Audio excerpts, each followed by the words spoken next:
Hello, listening people. Hello? You're listening to Spit and Polish presents Unappreciated Masterpieces. I'm one of your hosts, Ryan Swinsky. And I'm Bartek Suck. You suck. Yeah. And you're the other host Yeah. of Spit and Polish Yeah. presents? You got presents? No. Oh. Unappreciated Masterpieces, though. Yeah. And we are Spit and Polish, likingly because we are always spitting, and yes, we both happen to be Polish. Is that not correct, Bartek? You said not correct, so if it's... Is that not correct? If Figure it out. Correct is yes, so not mean... No! No, that's not correct. No, we are. No, that is correct. That is correct. We are both Polish by descent, at least. You know, Sawinski, Bartek, you know. Well, we descended from Poland to Australia? We did, because Australia is in the southern hemisphere, Oh. and Poland's in the northern hemisphere. Oh. So, and since, geographically, we descended down. and since we're on... Since And Australia's, we're down under. Yeah, and since Australia's on the eastern side of the world map, that makes this an eastern country, right? Yes, of course. Yeah.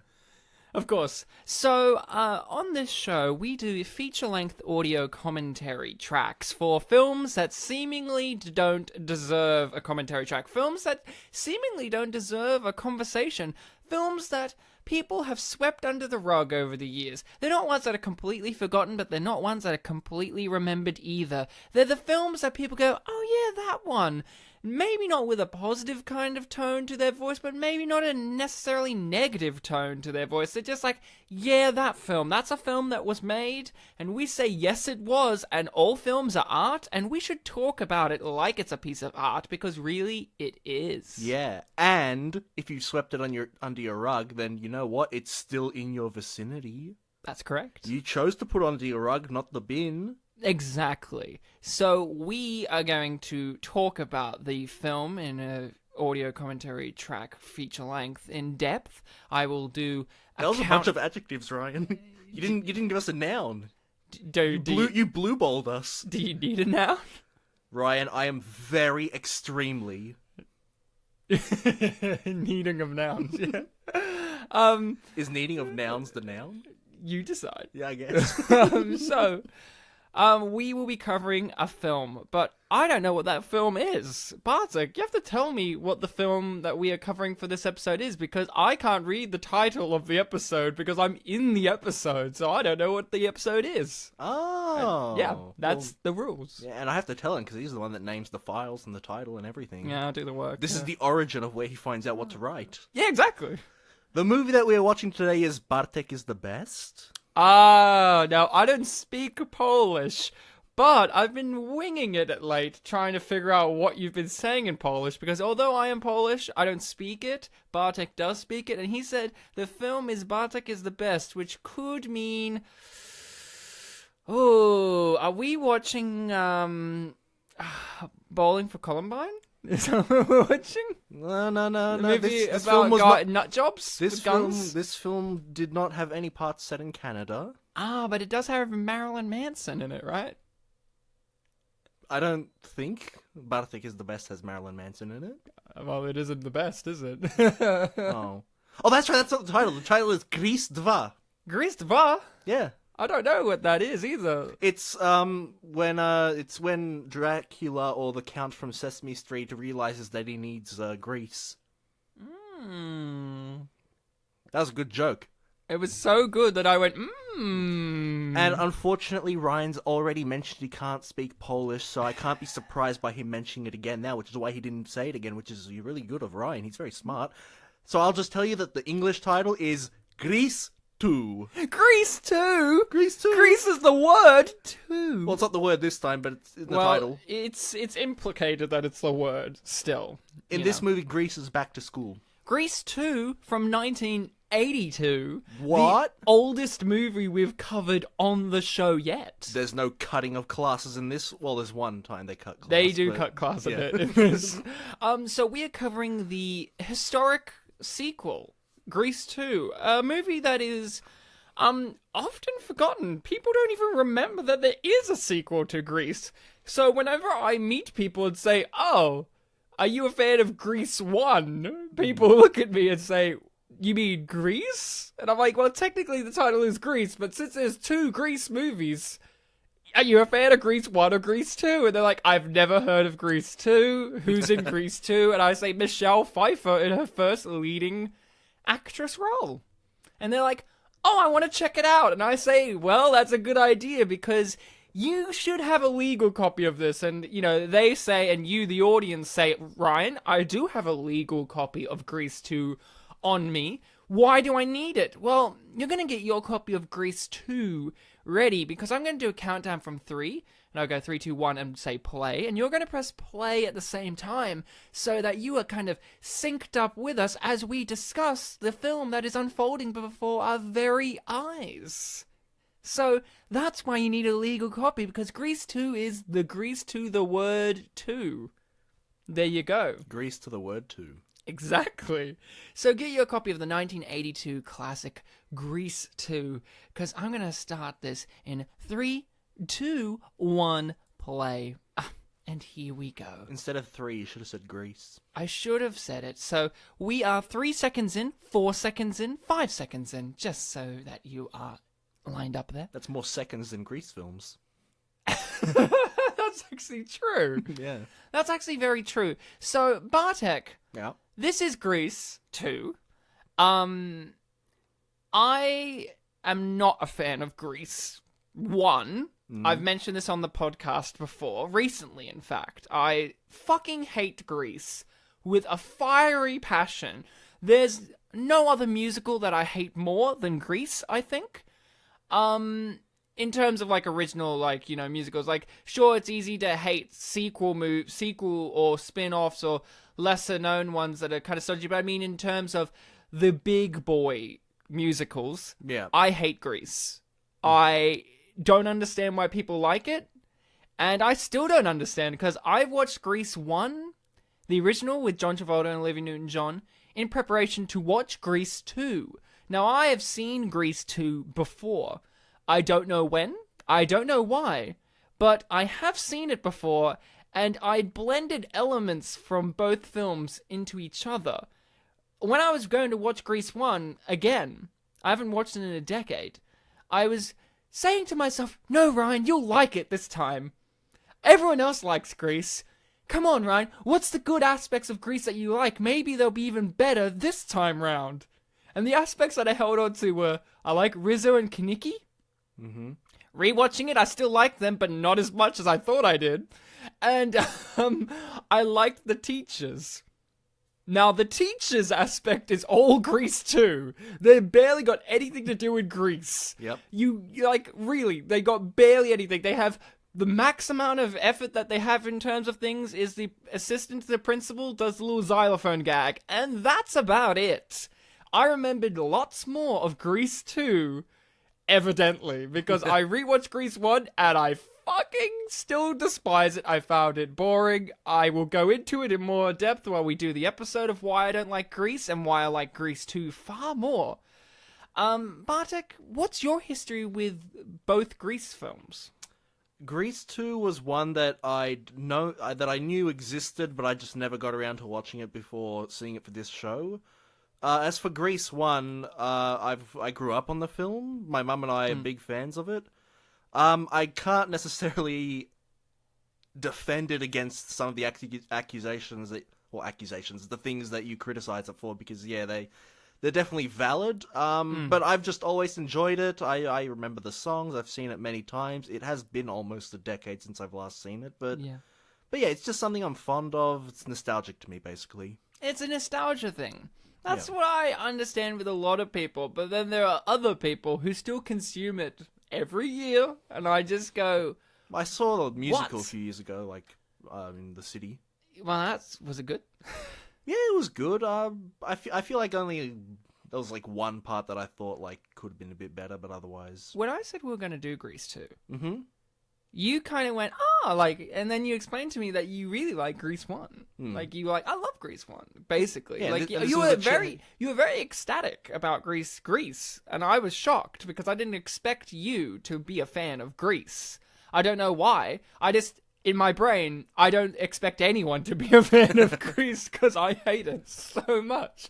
And then People have been surprised, the people who I do expect to be a fan of Grease, I don't like them very much. Oh, So- the big musical fans who the love big all musical things nuts. musicals. Yeah. And the thing I don't understand about Grease, I don't want to go the whole movie talking about the first Grease and why I don't like it. We will go back on... Well, this is the start of the episode. We will go back talking about Grease because you can't not talk about it because there are connections between the two movies. It's not like this is a completely separate movie. There are recurring characters from the original into this. And it's probably fair to say that a lot of people who criticize this movie do it on the basis of the fact that it is related to the first one. Exactly. Grease 1, my main problems are the ones that you would hear from a lot of people. It's the theme of the movie, the message of the movie. I hate it. I despise it. It's like they're a very unhealthy couple. John Travolta and Olivia Newton-John, Sandy and Danny. I also realized on rewatch, most characters' names are E sounds. Danny, Sandy, Kaniki, Frenchie. A lot. Miss McGee. Like Sunny, yeah. Sunny. All of them. Pretty much. Not Rizzo, though. She's different. But I don't like the conceit of if you can't change them, change yourself for them. It's terrible. Like, the movie, I will give more credit than in my memory. In my memory, I forgot that he also changed for her by wearing a white jacket at the end. But then he throws the white jacket off as soon as she comes in, and he's back to being Danny again. And then they fly off in the car. I hate that. I hate it. I don't understand in the world that we live in where a lot of other musicals that I feel have more worth have been, not looked upon favorably in time because of certain thematic issues that don't resonate as well now in our more PC culture. Rent gets a lot of slamming nowadays, as does Rocky Horror on some levels. I don't know why Grease still comes out fine at the end of the day. It is a terrible message for women, for feminism. That's why I like Grease too, because this is a far more feminist view on Grease. It's like the filmmaker who was the dance choreographer for the first film. Yep. She saw the problems and went, one, let's make the choreography even better. Because look at this opening sequence here. The choreography is off the chain nuts. Like, I mean, with the first one, it was individuals had great choreography, like John and Kaniki and all of these, but the background people didn't go as merely crazy unless it was the school dance sequence or something. But in this, look at this opening sequence. Everyone is off the chain nuts. We should point out that there's a South Indian remake of this film, apparently, and I think that this is one of the sequences that they carried over into the remake. Good. This one and one of the song, I think the Who's That Guy song. Good. Yeah, my main problem with Grease is that message. I don't understand why it's still not viewed upon negatively now in our culture when we're like feminism and women's rights and gender equality and just good female characters, because Sandra Dee is, Sandy is the worst. As is Danny. Kaniki and Rizzo are the best, but they're also terrible. But at least my main problem is with Grease. I'd rather stop picking on the teenagers. I'd rather watch the love story of Rizzo and Kaniki and have Danny and Sandy be the B story. That's always my problem, because their story is far more emotionally compelling to me and understandable. Watching Grease again, I also don't understand it's just overtly sexist, which this movie is too, but this movie actually makes it a point in the movie. Like it actually is saying, the T-Birds and the Pink Ladies, they're fucked. Yeah, their dynamics are toxic and terrible, and they need to change. Yeah, in this film, they have the whole attitude that the Pink Ladies are like closely linked to the T-Birds as they can only date them, which is never in the first movie. Because Sandy never becomes a pink lady. Not once. No wonder Frenchie's not a pink lady in this. Well, she has a jacket. Well, no, she is, but she's not in that generation of pink ladies. I would say it's like an alumni pink lady. Like she's the pink lady of yesteryear, but they still have to respect her because she's a former pink lady. Yeah. Frenchie's in this, by the way, who I didn't realize was probably actually my favorite character upon rewatching it, because her character actually has an arc. that I respect and is consistent throughout the first movie. That's it. You know, I don't really care for the music very much in the first Grease either, but I do have to respect it for what it did as a musical in terms of songs propelling story forward. Grease 2 more takes the approach of songs being songs, which is okay. Yeah, that's my rant on Grease. I like Grease 2 far more because it's like an anti-Grease. It's kind of like Grease inversed. Like, it's an inverse of Grease because it's like, let's make Danny Zuko Michelle Pfeiffer. And let's make Maxwell Caulfield's like just Sandy as well. So again, but it's like the genders are reversed, but it's like everything's the opposite of Grease. So it's kind of like the sexism is actually addressed and is actually frowned upon. The teachers are in it more. The songs are way more overtly sexual. It doesn't pussyfoot around. I just don't know. I like the fact that in this movie, Rex Manning from Empire Records, Maxwell Caulfield, when he transitions into Cool Rider, it doesn't come out of nowhere, like at the end of Grease when she becomes sexy Olivia Newton-John, where it's like... She has the song in like the second last scene where she's like, goodbye to Sandra Dee, then next scene... And then next scene she's like a babe who's in black and all this. In this, it's very slow transition, but it makes sense, and at no point in this movie did I feel like he's a completely different character when he's doing it. Like he's putting on a persona, but I feel like the Cool Rider is an aspect of him that exists that he's just bringing forward. Well, the film literally compares him to Superman at one point. Yes, so, yeah. Yes it does, and he's very English as well, but he goes less English as the film goes on. I like that this film has Johnny, who played Danny Zuko in the Broadway production originally.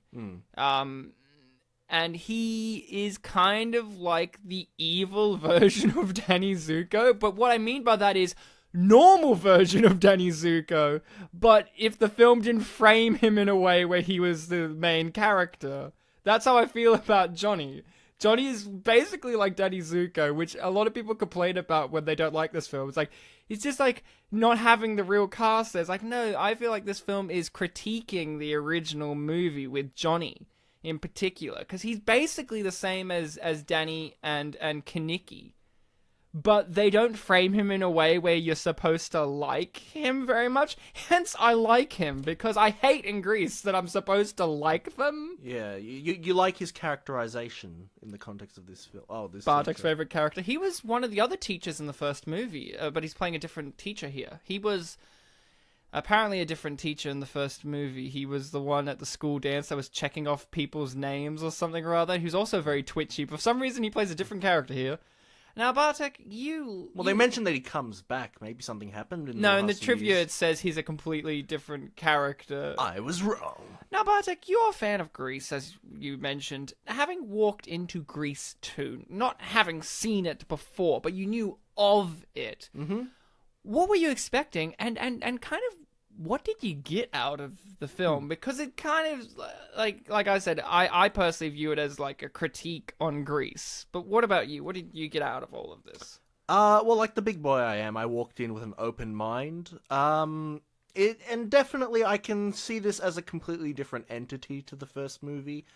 There are some aesthetic similarities and, similar terminology, even as basic as, Rydell High. That's a concept that I recognize strongly linked to the first Grease film. And I appreciate this film a lot as being so distinct from the first one. A lot of people do call it a retread and simplify it to its, gender-flipped Grease in a way, now, in regards to the main two characters. Bartek, yes? I've got something very important that needs our attention right away. Because at 13 minutes and 30 seconds into the movie, a man is doing jumping over hurdles, and his testicles fall out of his shorts. I just want to point that out. This gentleman here on the left, his testicles fall out. There they go. Right there. I just wanted to point that out while it was still relevant in the movie. I wish I noticed it more, I guess, because he was, jumping around. His testicles fell out. For those who are testicle fans, 13 minutes and 30 seconds into Grease 2, you will see a pair of testicles flop out of a man's shorts. See, Enjoy. When you were describing that, I was like they fell off his body? Like, what are you talking about? Like, they drop out of the... Yeah, they fell off his pants? body. So, sorry, go on. You were saying it's very distinct and unique in its own right, the film, Grease 2. Mm-hmm. Yep. It's got aesthetic similarities. Characters. Yeah, a little bit. I like that even though it is a different decade, it doesn't, do... Because when we think of, the various decades... We think of 50s, and then we list out the 50s stereotypes and things like that. 60s, the hippies and all that. I like that this film didn't try to just say, this is now the 60s. We got to completely shift over from 50s mode. It's still acknowledging this is a transitionary period between the decades. Yeah, exactly. It's very mature and intelligent, and I like intelligence. There's the coach. Mm-hmm. Was he in more than one scene in the first film? Was he the one in the wrestling class? Yeah, he's just a sports guy. He was doing, in the first one, he does the legendary speech at the football game where he's like, we'll rip them apart, we'll disembowel them, and he just keeps going on, and then the assistant principal chick is just, going along with it in the background. She's like, yeah, and the principal's like, what's wrong with you, kind of look. I like in the first film that his character sets up that Rydell High fucking suck at sports. He's like, maybe one day we'll finally get to ring that victory bell, and he just looks over at it and it's all dusty. And in this film, they still set that up because it seems to me, the T-Birds, in this film, a lesser version of the T-Birds in the first film. They make a point that they're more cowardly. Yeah. They're more motorbike-centric, because in the first film they're more cars. Yeah. They're more cowardly. Look, I think they're still the Scorpions, the rival gang, his character is the actor is playing a different character to the one he played in the first movie. He's still the lead guy in the first movie that they race at the end. He's a different character here. What was weird, Ryan, because you had mentioned that to me before, and when I looked up, because his name's still Craterface, right? No. No? No. He's a different character name. Because when I looked it up on I think it was the Grease wiki or something like that, his name was Craterface Balmudo or something? Yeah, no, he's got a different name in both of them. And so this one he's not Craterface. I never mentioned that at all. Yeah, and I don't know if it's ever mentioned in the film itself, so, death of the author or whatever, but I think the gang in this film is meant to be called, the something riders, cyber bikers or something like that. I would love it if there were cyber bikers before cyber was a thing. I feel like cyber's wrong, but I feel like that... Oh, he's cheating at bowling. Well, yeah, they all cheat at bowling. I can't believe this. I used to be in a bowling league, and this is not what happened. Were you a T-Bird? I was... our team was called the Bears, I think. The Bears? The T-Bears? You know what the T stands for? Thunder, isn't it? Yeah. Yeah. I didn't know that. They never really make it a big deal in either movie. It's kind of you have to do the legwork of figuring it out for yourself. They do probably say it, but they don't make it we're the Thunderbirds. Several times they just go, yeah, we're T-Birds. I always knew it, but I don't know where anymore. I do love the gag of the principal, how she keeps calling them Thunderbones, or was it? The T-Bones? The T-Bones. Yeah. And I think at one point she calls them the T-Bags. I've got to say, upon rewatching Grease 2, I did have a strong memory, but I had a memory of it, an amalgamation of things. She's the best character in both of these movies, the principal. Miss McGee, is it? Yeah. I think so. She's the best. She's got the best lines. That joke in this movie about the girl missing her 2 periods, and she's like, don't worry, you can come to school after and make them up. And then the girl leaves. Where does the pollen go? She's great. And I'm very, it's interesting that this was her last movie. She retired and from doing feature films. And she, died in 1990 at the age of 82. Which means in this movie, she's in her 70s, and she looks great. Yeah, she'd be, what, 74? Yeah, 82, she died in 90, yeah, so, like, she's great. She looked great in this. I wouldn't have guessed that she was in her 70s at all. She's fantastic. But, so, Bartek, you like the music in Grease, but do you like the music in Grease too? Do you want to go bowl, let's rock and roll? Good lyrics. Yes, I appreciate it a lot. Like I said, this film is very distinct from the first Grease film, and I feel like that carries over to the music as well. Definitely, we were talking just before the recording how there's a lot of a sexual innuendo in both films. You mean with this song we're going to score tonight? Yes. Great shadow dancing. And I was trying to describe what I felt was different about the music in this film, and it wasn't really ringing with you. But then you mentioned cheesy, and I was like, "That's it. That's the word." I feel like the music the lyrics in this movie, at least, are a bit more cheesy than the ones in the first film. Yeah, and I think that's very upbeat too. Yeah, this film is until the end.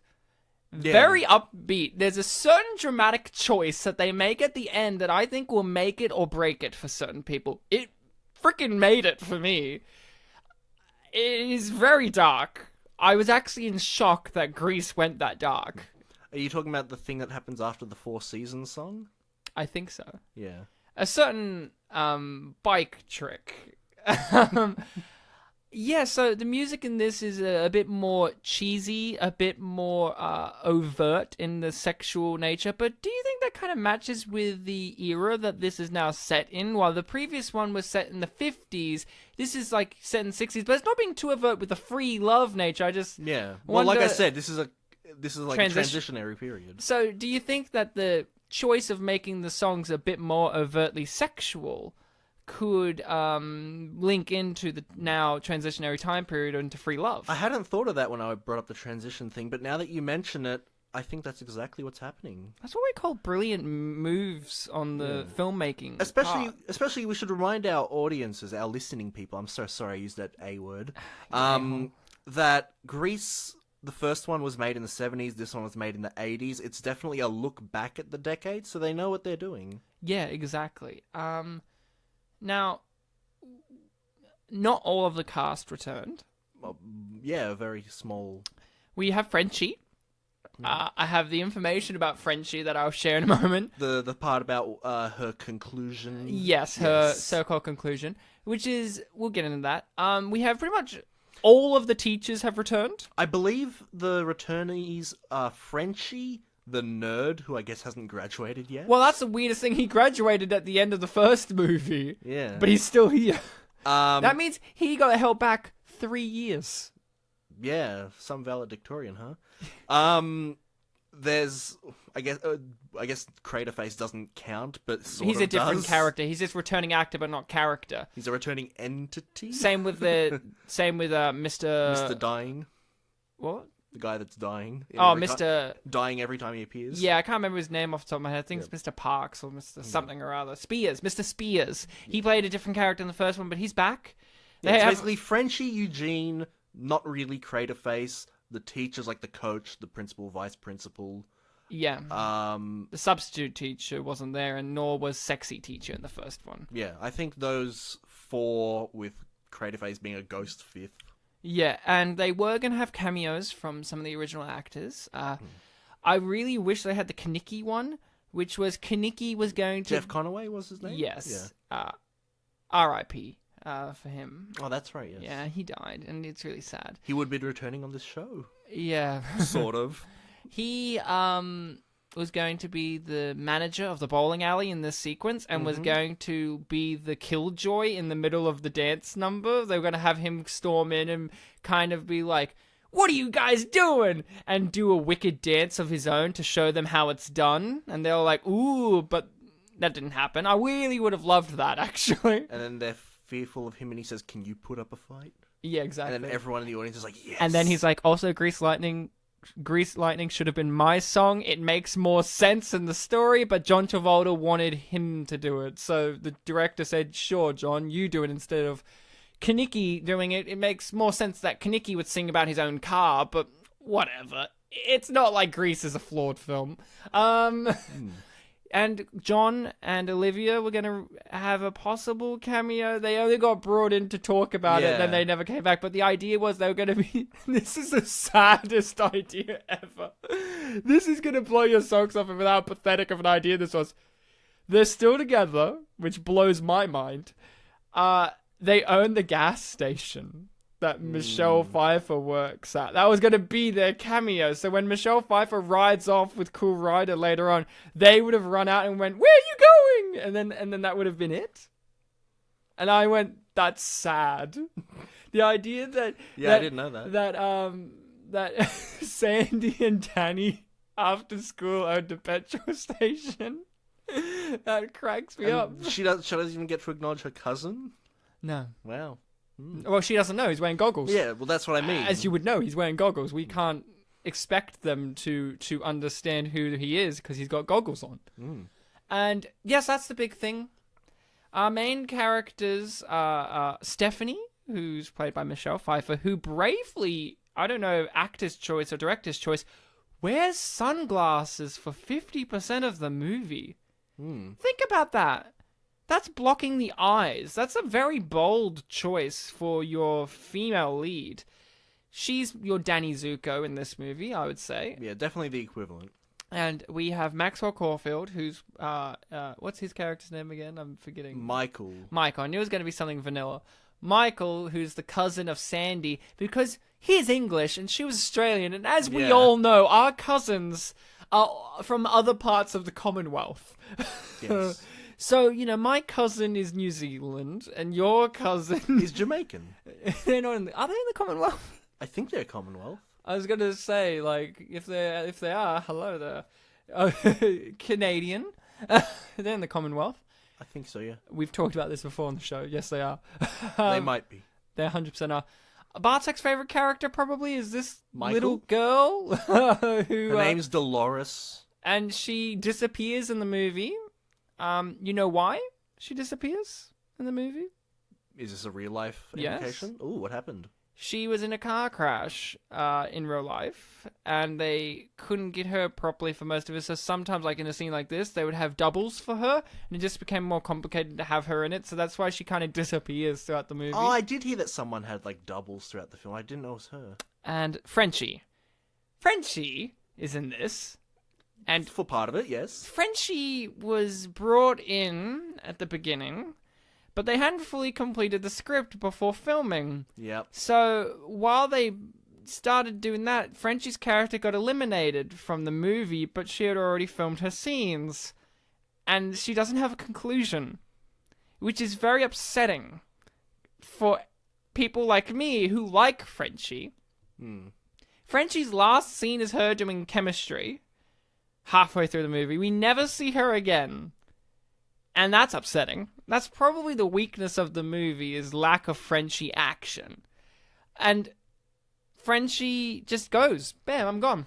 We don't see more Frenchie. She's pretty much the spirit guide for Maxwell Caulfield to be like, yeah, this is how it all works, and I'll help you. She's basically kind of like the grown-up student, which is actually kind of a cool thing. She was the beauty school dropout, and then at the end, she comes back, right? But in this, she comes back because she wants to do just chemistry. Yeah. I don't know if that's how school works, but high school.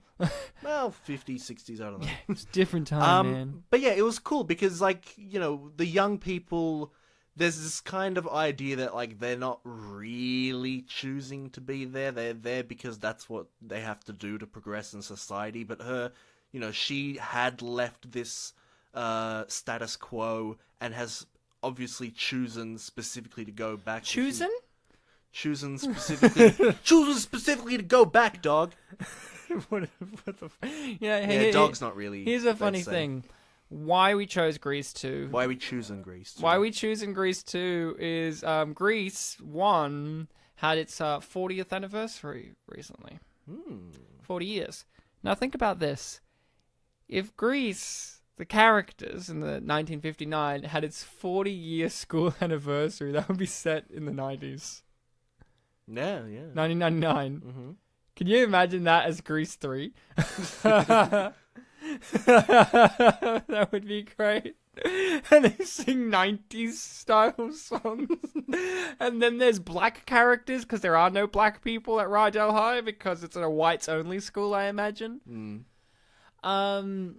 Yeah, it's pretty amazing. Now, Bartek, who was your favourite character in Grease? And who's your favourite character in Grease 2? Not sure I've ever had a favourite character from Grease. What about Sorry for the exciting answer, guys. What about Grease 2? Grease 2? That was the other part of that. I feel like, you know what? I feel like if I had to... You could say Goose, it's okay. If I had to pick favourite characters from, both Grease films, I feel like it might be a bit easier in this one. Because there's, a lot of colourful characters, a lot of different appeals. Yeah, take that, Grease. Like, we could say that, like the principal has a lot of witty characters. The principal has a lot of witty lines. There's the side characters who have different, comedic elements to them. Or you could just go to your base instincts and say that one character's cute. Foreshadowing. Who's okay? To IMDb. Who's the character you think's cute in this? Cute? Twins are kind of cute. Oh yeah. No. Oh yeah. I think Michelle Pfeiffer's banging in this. She is. She is. Yeah. Like it's Michelle Pfeiffer. Well, she's not literally banging, but she's banging.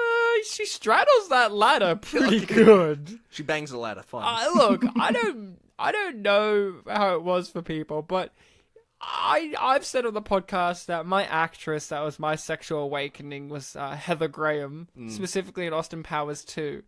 But is it weird that watching this film as an adult, seeing Michelle Pfeiffer straddle that ladder, that I had a new sexual awakening? And I've already been sexually awoken by Michelle in the past with such great films as Batman Returns. Obviously, most people were sexually aroused and awoken by her in that film, where she's vacuum sealed into her Catwoman outfit. And licking things constantly. And I assume that you watched this film with your girlfriend that you love dearly? Oh, yeah, and she was sexually awoken by Michelle as well. Because how are you not? She is the best part of this movie. Yeah, she's definitely something that I see very commonly acclaimed. Miss McGee's my favourite character, but in this movie, I really like Johnny. As I've mentioned, I find him an interesting character to dissect and look at, especially in comparison to the first movie. I feel like his character solely exists as a very harsh critique of the first movie, as do all the T-Birds. But Michelle Pfeiffer as Stephanie is the best. She's a great female character. Something Grease sorely needed. Like, I'm not saying we got Rizzo, but she's a secondary character. And her story really is just like, oh, I got pregnant, and then I'm not pregnant. In this, Michelle Pfeiffer is... She's not a trophy, man. She's her own woman. She wants a cool rider. She's in a position where she's meant to be treated as a trophy, but she says no. She ain't having that. Also, can I just say something? I'm sure you can. It's a podcast. I appreciate the costume design in this because someone, I don't know if it was the director, I don't know if it was Frenchie, I don't know who came up to the costume person and said, hey, you know the pink ladies?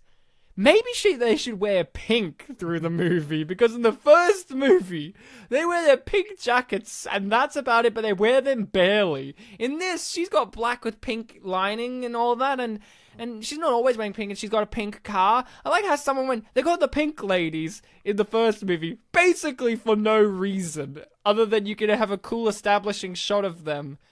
In this, they stick to that. They're like, they are the pink ladies. Give them pink in their outfits. Not just the jackets. Give them little skirts, little shoes, something. I think that might also just be a decision with the new image of the pink ladies. This is a new generation. They've, and this film does have the whole... Not sexist, the opposite of sexist. What's the opposite of sexist? I don't know. Well, sex- that's a comment on society. Then we don't know the opposite of sexist. equality. Feminists, I guess. Feminism, yeah. The feminist message of the. There's gonna be some like troll guy listening to this going, feminism not the opposite of sexism. It is sexism because women don't want us men to have rights. Menism is where it's at. What I was trying to say is because the message of this film, well, not message, but the characterization of them in this film is that they are meant to be like satellite orbiting around the T-birds. They're meant to be their women, only their women. Which is terrible. Which is terrible, and that, like you said earlier, is a part of the film that's acknowledged. Yeah. And I suppose making them wear pink and having all this pink stuff and being a lot more feminine would be a characterization decision that complements that idea. So it might not necessarily be that someone was like, hey, you know what we really should do? It might just be that, that was a decision made to work towards that idea. And we see Stephanie here fighting against that because she doesn't always wear the pink clothes. No, but she's getting on that ladder right now, and I'm being, oh boy. Here she goes. Oh boy. She literally said, because I'm going to ride. Oh boy. And she's doing jazz hands. It's great. Things were doing jazz hands. Everything's doing jazz hands. I'm doing jazz hands vigorously. Let's turn off the screen for a few minutes. let's just turn off the podcast. Unless you want this minutes. Because this podcast, if Ryan's the only one that's going to speak, it's going to turn into that entrapment scene with Sean Connery just making noises. Oh boy. Oh. You ride that ladder. Well, she's off the ladder, Ryan. And now she's on me. In my I almost heart. called you Ryder. I'm cool. You want to be cool, Ryder, I guess, after that scene. Don't we all? Don't we all? Look at her. I also, something, the choreography, I think, is a lot better in this movie, because look at her here. I know her character's different to Sandy in the first movie, but look at her choreography as a solo dance number, right? This is just her. Look at her. She's actually dancing and doing shit. While when it's Sandy by herself in the first movie, she's just kind of walking about with her head in the air. And I know that, what's that song of hers in the first one? Sandy's song where she's in Frenchie's backyard. Hopelessly Devoted to You. That got Oscar nominated. Blows my mind, because I think it's the most boring song in the entire musical of Grease. I just don't understand. Every musical has to have the one boring song, really. Oh, yeah. Every one of them has that one song that you go, skip. I love with Rocky Horror. The movie decided to edit that song out. Brad has a song of his own that's in the stage musical, and in Rocky Horror Picture Show, they just cut it out, but they don't bother editing it properly together. So, you've seen Rocky Horror Picture Show, yes? Yes. There's that sequence in which Janet is going up the elevator and she finds Rocky and then she has sex with Rocky. There's a whole sequence and she's just seen that on the TV screen that Brad's had like sexual intercourse or something with Frankenfurter. It has a bunch of jump cuts of her being like, "Oh, Brad, why did you do this? Oh, Brad, if only we had friends to help us. Oh my," it's like all these weird cuts, and it's like... Were they meant to be part of a song? They were meant to be interspliced into his song, but they just edited the song out because it sucks. Okay. And then they just left it there, and it's the funniest thing in the movie. Like, every time I see it, I just cack up laughing because it's so corny, but the whole movie's like that with Brad and Janet. Speaking of things that aren't corny... Bomb shelters. Bomb shelter. He's about to notice that this is a neat joint. Foreshadowing. Yes, but it's not the same bomb shelter that's used later. That's true, but I... Just foreshadowing. Bomb shelters are important because this movie sets up communism is a threat, which adds to the world building of the time period. Because in the first one, it's kind of like... It's weird because I always said in my brain, oh yeah, the first one's clearly the 50s. And it is, but it's kind of awkward because John Travolta wears a few clothing items that are very striking to the 70s, like his school dance number with the giant collar. It looks like he's just come off of Saturday Night Fever and is doing some of his John Travolta disco moves a little bit.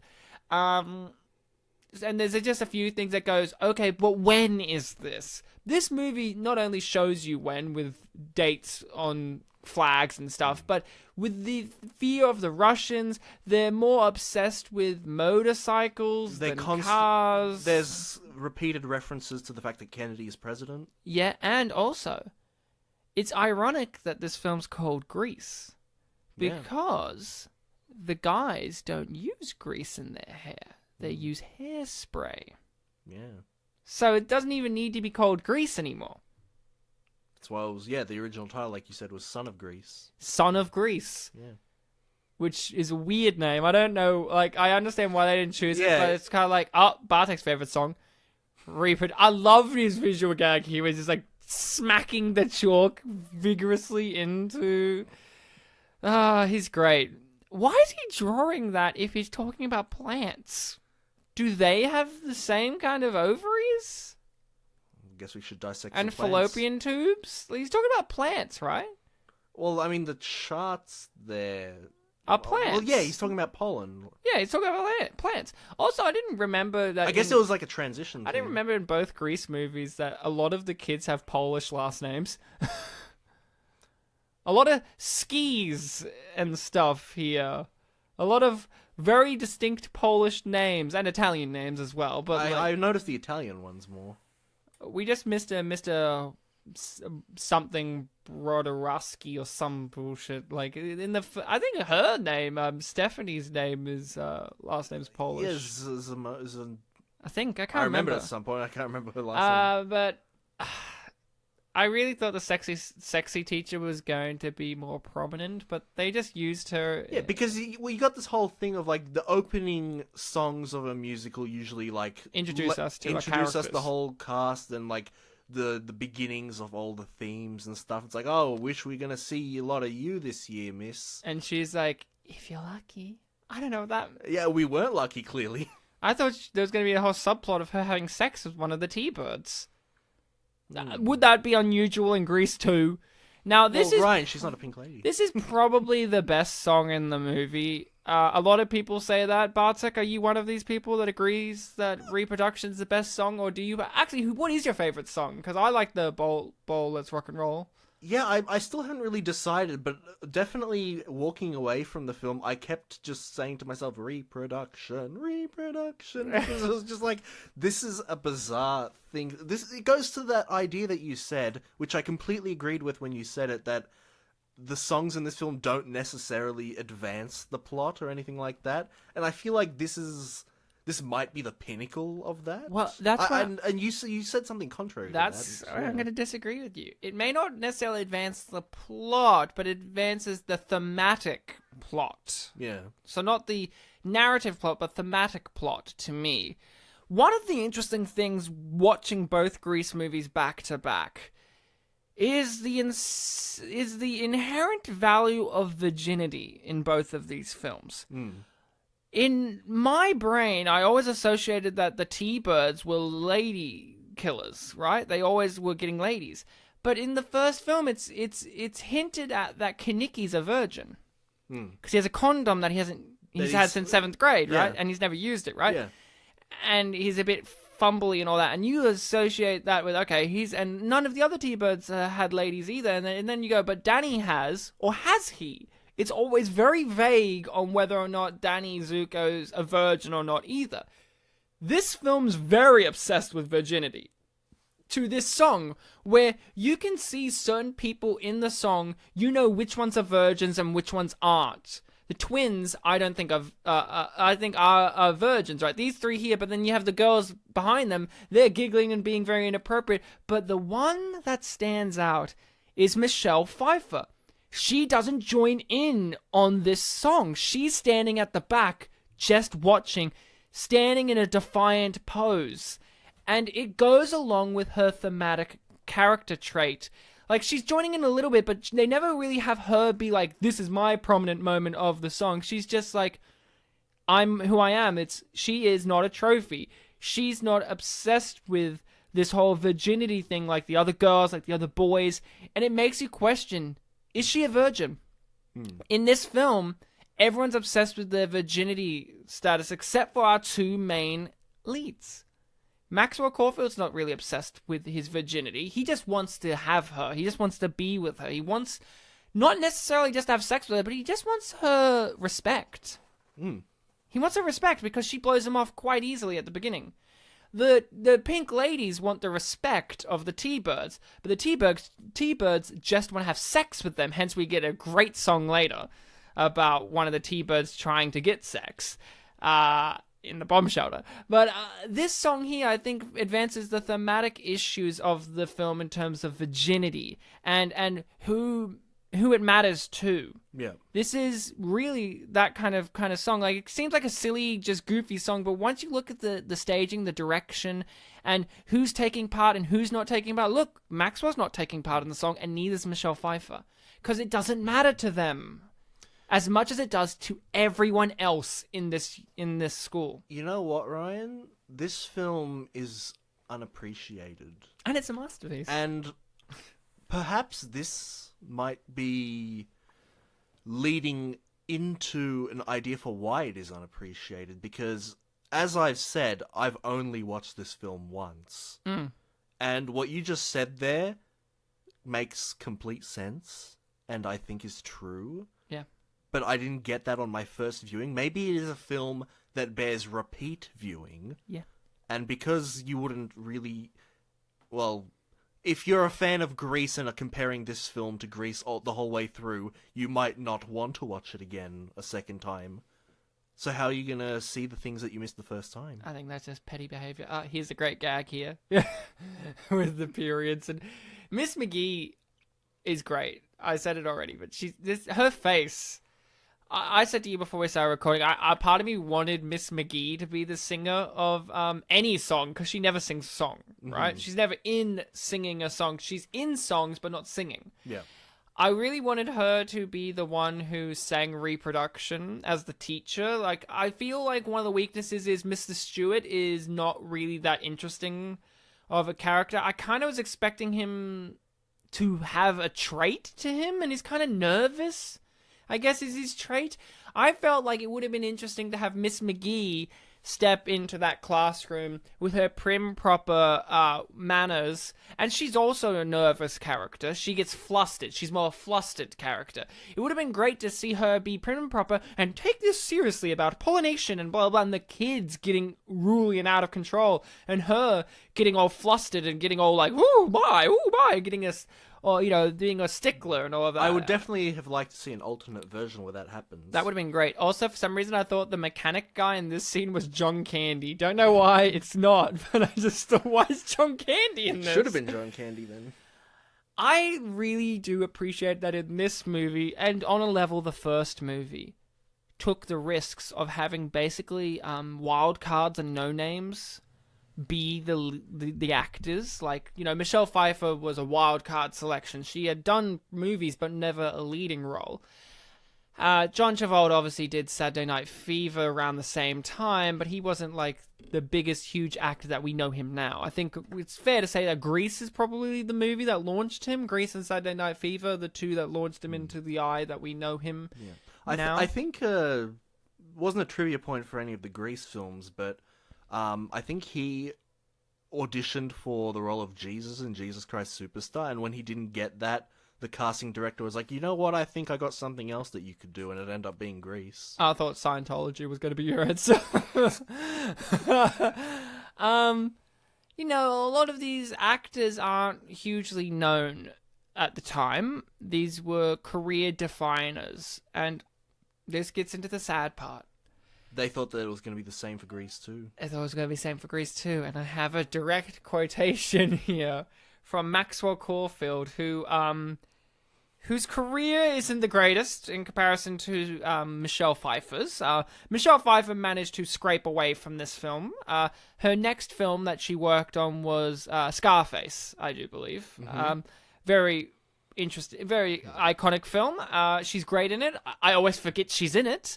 I don't know why. Every time I watch it, I'm like, oh yeah, Michelle Pfeiffer. I have the direct quote, which was, you know, Maxwell Caulfield thought he was going to be, you know, this film was going to be his big stepping stone, but it damaged his career. And he has been quoted as saying, before Grease 2 came out, I was being hailed as the next Richard Gere or John Travolta. However, when Grease 2 flopped, nobody would touch me. It felt like a bucket of cold water had been thrown in my face. It took me 10 years to get over Grease 2. And we only really know him as an actor from Empire Records. Yeah.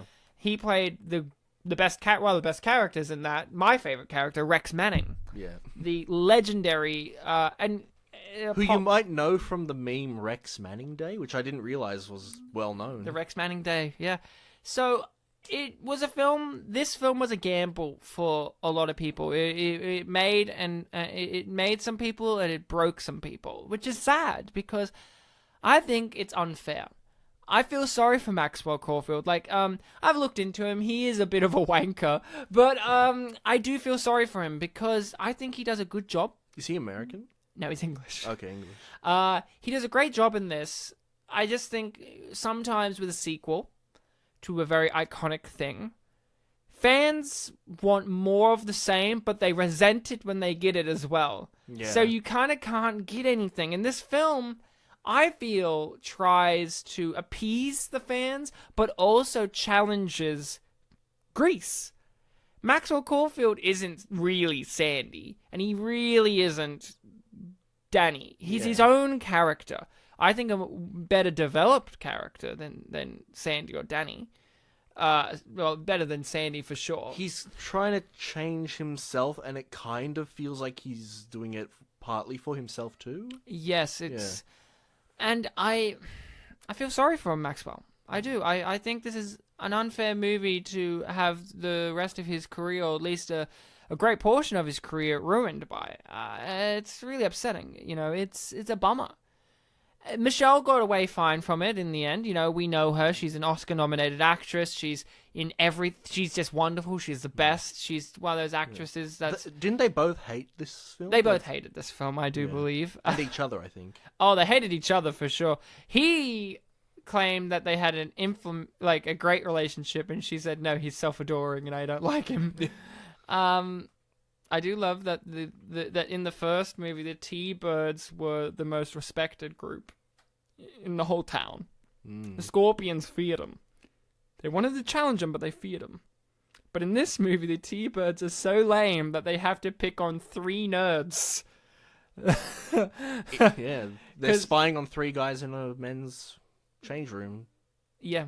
But I like they're fearful because they know that these guys will beat them in the talent show. Yeah, these 3 drama students, I believe they are. Yeah, drama, or at least music students. They're us, Ryan. Well, not the music part. Well, there's 3 of them, so more than us. Well, you're tall and I'm... Short? No. No. I weigh more. Yeah, okay. So if you add your height and my extra weight, then we'll get a 3rd person. There we go. Yeah, it's a bummer that this destroyed people's careers. The director hasn't gone on to direct any more feature films, which is a bummer. Do they choreograph more things? I think so, but it's a bummer. But back at the Bolorama, remember her? She's back again. And so is leader of evil bike gang. See, he's evil because he was in red. That's called mise en scene. You can't blame him for that. The Bolorama chose to have a red sign. It chose it to give the imagery of evil onto his crater face. Michelle Pfeiffer's not wearing pink. No, she wears red. So she's evil. No, she's the leader of the pack. Look, that girl had half a red shirt. That means she's half evil. No, half leader of the pack. Half virtuous, because white's virtue. Look, he multiplied.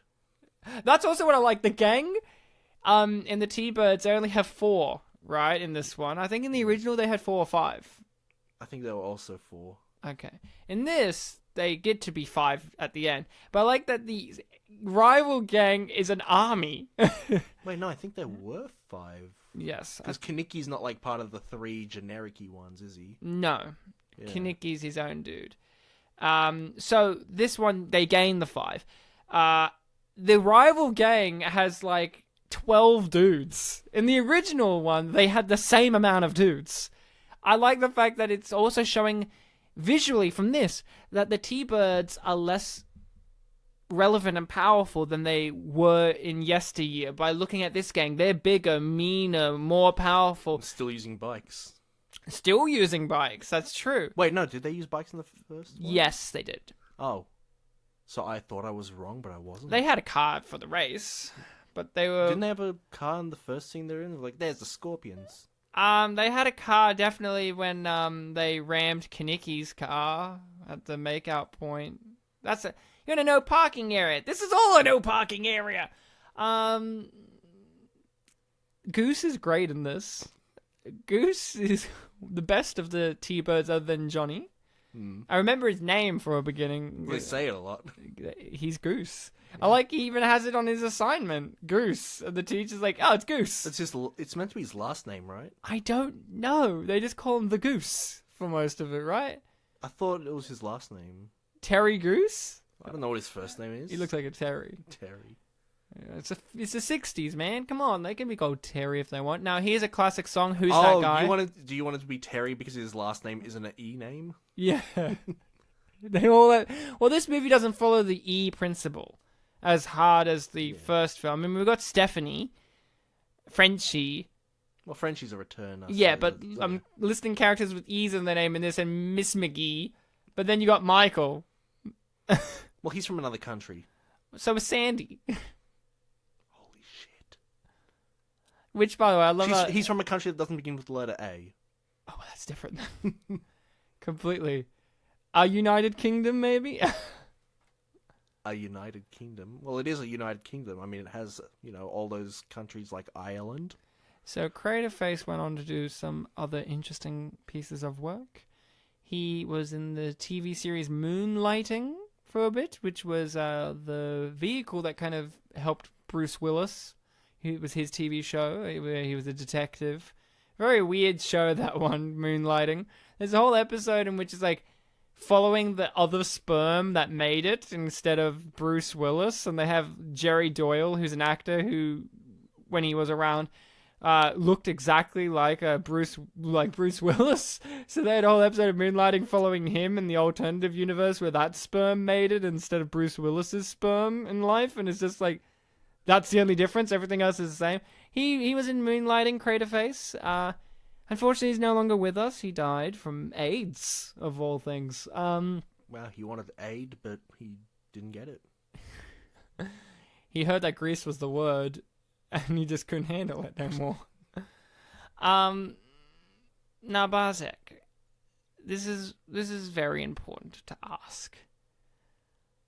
Which T-Bird do you think you are in this movie? To be honest, I don't remember much about the one that's on the right there. How could you not remember? One of them tries to have sex with a girl in a bunker. Am I going crazy? I'm talking about, I don't remember the one on the right, not the left. Oh, okay. That's okay then. The one on the left I remember very vividly. And the one on the right, he helps the guy try and have sex in a bunker. Yeah, does he do anything of note? What do you mean? He tries to help the guy have sex. Like something that stands out to him.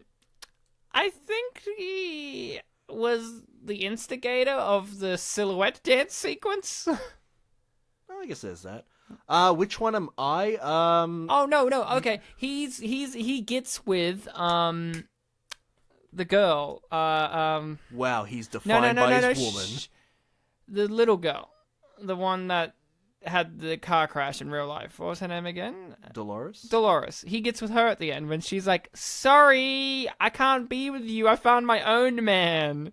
And in the background, you see her Frenching with him. Oh, that's cute. So you could be the one who's a pedophile, the one who's an attempted rapist, Goose, or Johnny the attempted murderer. I was about to say, I love Goose is the only one that gets off scot-clean, but really, Goose is he's joint with the attempted rape because he's the one that has the siren blare sound. Yeah, we'll get to the attempted rape later when it comes up. It's a very divisive thing. I feel like of the group, Goose would be the one that's most likely to be on a podcast. So Goose is the actor that I recognize the most. He's been in he's just one of those character actors that's he's just in a ton of things. He's just in lots. You just go, oh, that guy, yeah, I've seen him before. And Ryan, since you're a patriot, you'd be the bunker guy, right? Obviously. Yeah. Obviously, Bartek. You know, I'm a patriot. I'm bunker guy. I would be Johnny. Ah, the sexist. I've got anger, man. I own things. If Bartek, if you're a pink lady and you're not in the group, give me that jacket back, because I've got a rep to protect. My green shirt? Give it here. Don't cry, baby. Zanoni, that's not Polish. Oh, I'm sorry. Is this the last time we see Frenchie? I think maybe. Remember when Frenchie dyed her hair pink in the first movie? It's okay, this film She reminds referenced- you. It's continuity, Ryan. It's called continuity. Previously on Grease. Would you watch Grease as a TV series? I mean, not as a replacement for the movie, I guess. No, we're replacing... There is no movie, only TV series Grease. I don't watch much TV, so that's the problem. Well, but if I... It'll motivate you, won't it? Yeah, I guess so.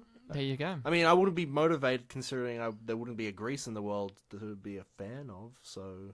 There you go. No, there I don't go then. There you don't go. Now, which pink lady are you? Are you Michelle Pfeiffer, who loves Cool Riders? Are you chick who wants nose job? Are you chick who wants Johnny? Or other girl? You said you're Johnny, right? I'm Johnny. Maybe I'll be girl who wants Johnny. You don't want to be other girl? You remember other girl? Yeah, she's a bit too other. You don't want to be girl who wants nose job? No, I'm fine with my nose. You sure? I can sniff. What about... Yeah, she's girl who smokes and sniffs chemicals, evidently. That's what she's doing in this whole sequence. I'm not a big fan of sniffing chemicals. Are you sure? She looks like Sigourney Weaver. I love this. Just sorry. The prince... I actually thought, like, before I realized what the scene was, I thought...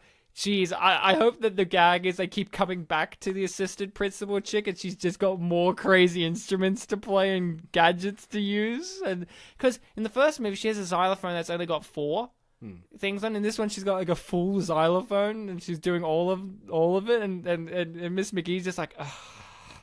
I really would have loved it if at the end she's got like a piano organ and she's like, dur, dur, dur, dur. And then by the end credits roll, you hear her playing the xylophone over the end credits and just Miss McGee being like, ugh. That would have been great. Or if it was edgy, she'd have a assault rifle and she'd shoot every bullet. No. Even better, dubstep. She invented it. Did you know that? She invented dubstep. You know, when we started doing the podcast, I never thought that we'd have a conversation where the principal's assistant would be creating dubstep. Now, I'm I glad. didn't think that when we did the podcast that we'd have so many movies with questionable scenes that are probably rape or attempted rape that no one ever talks about. We're entering that scene right now. This is the scene in which the guy brings Bartek, the other pink lady's one who gets almost raped. Sorry, she's not just other girls, she's one who gets almost raped in the bunker. This sequence here is rough, but amazing. Yeah, I think this is the pinnacle of the movie.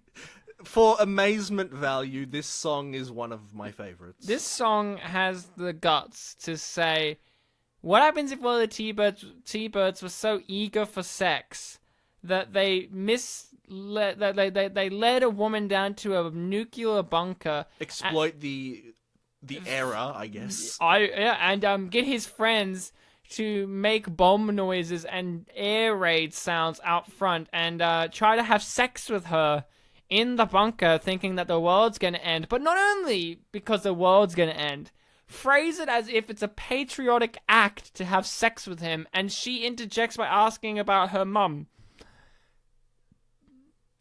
And she even says, "No, get off of me," and she tries to get out, and the scene ends with her so patriotic that she will run out to a nuclear blast to try and save America rather than to have sex with him.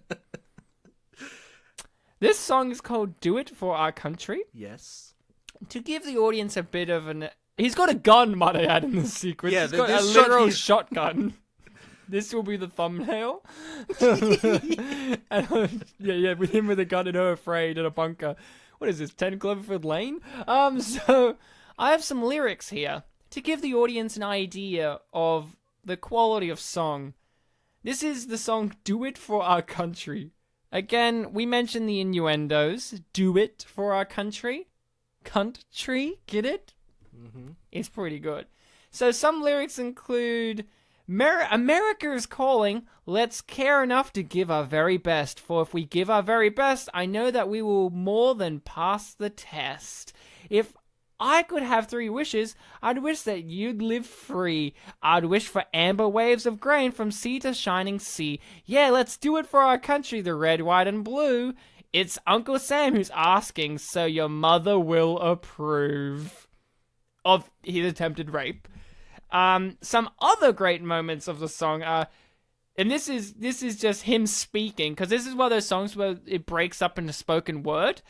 Just think about it. It would be like as if we were doing it for the Statue of Liberty, or the Grand Canyon, or the New York Yankees.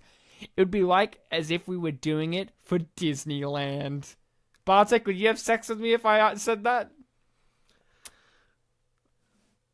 I did say that I'd want you if you were Johnny. But I'm not Johnny, So that's the only single reason why I have to answer. Okay, no. can I change the situation? If I trapped you in a nuclear bunker and you thought the world was devastated outside and I said that to you, would you have sex with me? Well, it's better that you persuaded me than just raped me, so that's fine. Ah, that's okay. Also, Ryan, there's a thing that I have to mention about this sequence. You masturbated to it, it's okay. I don't have to mention that. So, normally I find YouTube comments for the podcasts, just for the end of the episodes. It was not possible for this one. The trailers are just barren. But after I did watch the movie, a few hours later, I did go to the specific upload of that song just to listen to it again. And that one had comments. Good. And there was one sentiment that kept getting repeated in the comments. Which was? There's a part in the song where he gets down on his knees, he says some line like, I'm gonna win the war and I'm gonna win it for you, while saluting her or looking up at her. People thought he was adorable doing that. People loved him for that one moment. Oh, yeah. They thought he was adorable. I think it's adorable that Maxwell Caulfield wore no shirt underneath his leather jacket. He's wearing a shirt there, isn't he? No, that's his chest, buddy. Are you sure? Yeah. See, that's his chest there? He's not wearing a shirt. His neck just looked a bit weird. That's Are you calling Rex Manning weird-necked? Well, He'll fight you over that. Dozen years younger Rex Manning. Oh, so younger him had a fucked up neck.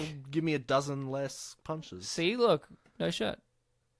His neck looks like... He's wearing no shirt. Oh, okay. So that's going to be John Travolta there. So apparently this is actually Michelle Pfeiffer on this. Like, she goes around to the front and the stunt driver guy's like, she's just so great. Yeah, stunt driver was having a lot of fun, clearly. I would too. But I love the way it's like, the stunt driver's like, she was just great. I'm like, she is great. Michelle Pfeiffer is so great that Bruno Mars just has her as a line in songs. You know, Michelle Pfeiffer, that white gold. And Michelle Pfeiffer, that was like the 3rd song she was referenced in 2015. It's like, what's happening with Michelle Pfeiffer in pop culture? Why all these musicians are like, I gotta reference her in songs? Why? It's not like she's doing anything particularly grand right now. But maybe it's because they grew up watching her. And they're like, I got my first boner watching her. I better put that in my song. Yeah. Uptown Funk You Up. Uptown Funk You Up. That's great songwriting from Mark Ronson there. You trying to add sexual lyrics to this show now? No. That's actually one of the few sexual lyrics from that song. I love in Uptown Funk where it's like, he's so hot, a dragon wants to retire, man. What does that mean? He's so hot, a dragon needs to now retire. Well, heat is like a penis for a dragon. You're right. Brakes, tune-ups. Now, Bartek, if I was... Reading stuff on the podcast, yes. Oh, sorry, I was reading my tune and breakups book. Look, see, no shirt. It's just leather jacket in it. Well, But it's not a shirt. that's her face. You're that's right. her face, yeah. If I was the cool rider and you're Michelle Pfeiffer, You just and want we- me to fuck you, don't you? hold on, they don't fuck, idiot. They just kiss. Yeah, but you keep trying to make me attracted to you. Okay, fine. If you were cool rider and I was Michelle Pfeiffer, I'd still want to. Like, what do you does want that to? Do change? you want to give me a change of pace, or do you want to give me a break? I want to fuck you. Now tell me what you want to Okay. say. If I was cool rider and I wore goggles, would you be able to know it was me? Or would the goggles be too much for you to know? Ryan, it wouldn't even cross my mind that you could be you. Why not? Because they're goggles? Ah, They don't do nothing. What are you talking about? they are better than Clark Kent's glasses. Also, you're wearing a helmet, I assume? That will help. Yeah, well, that helps too, but goggles are pretty important to the equation, because if I took them off, you'd be able to see my eyes. That's why the girl that likes Johnny's wearing sunglasses at night. Now, in her defense, she is on a motorcycle, so she wants to keep that wind out of her eyeballs. Now, Bartek, have you ever owned a motorcycle? No, I Have you not. ever been on a motorcycle? Have I? You If I cool have, rider. if I have, I don't think it was operating. Oh, okay, so you just sat on it. Maybe that's like the best that I could possibly say could have happened. I've been on motorcycles. I haven't driven them myself. I've just been on them. They're fun. I love the Like fact. you were riding bitch seat. Yeah, sure. All right, Yep, that's it. that's the Bitch. term. If you watch Wild Hogs, you'd know this. I wasn't on the Wild Hogs episode. But you listen to it, I did. and I listen. explain it. You did explain it. But not in the Grease universe. They don't call it the bitch seat there. They call it the pink ladies seat. And you respect that because they're the pink ladies. They can only date T-birds. Apparently. But this generation, yeah. This generation. Hey, you know what blows my mind? These characters were around for Grease 1. Yeah, they would have been. They're at the same school, so they would have been juniors, right? They would have been.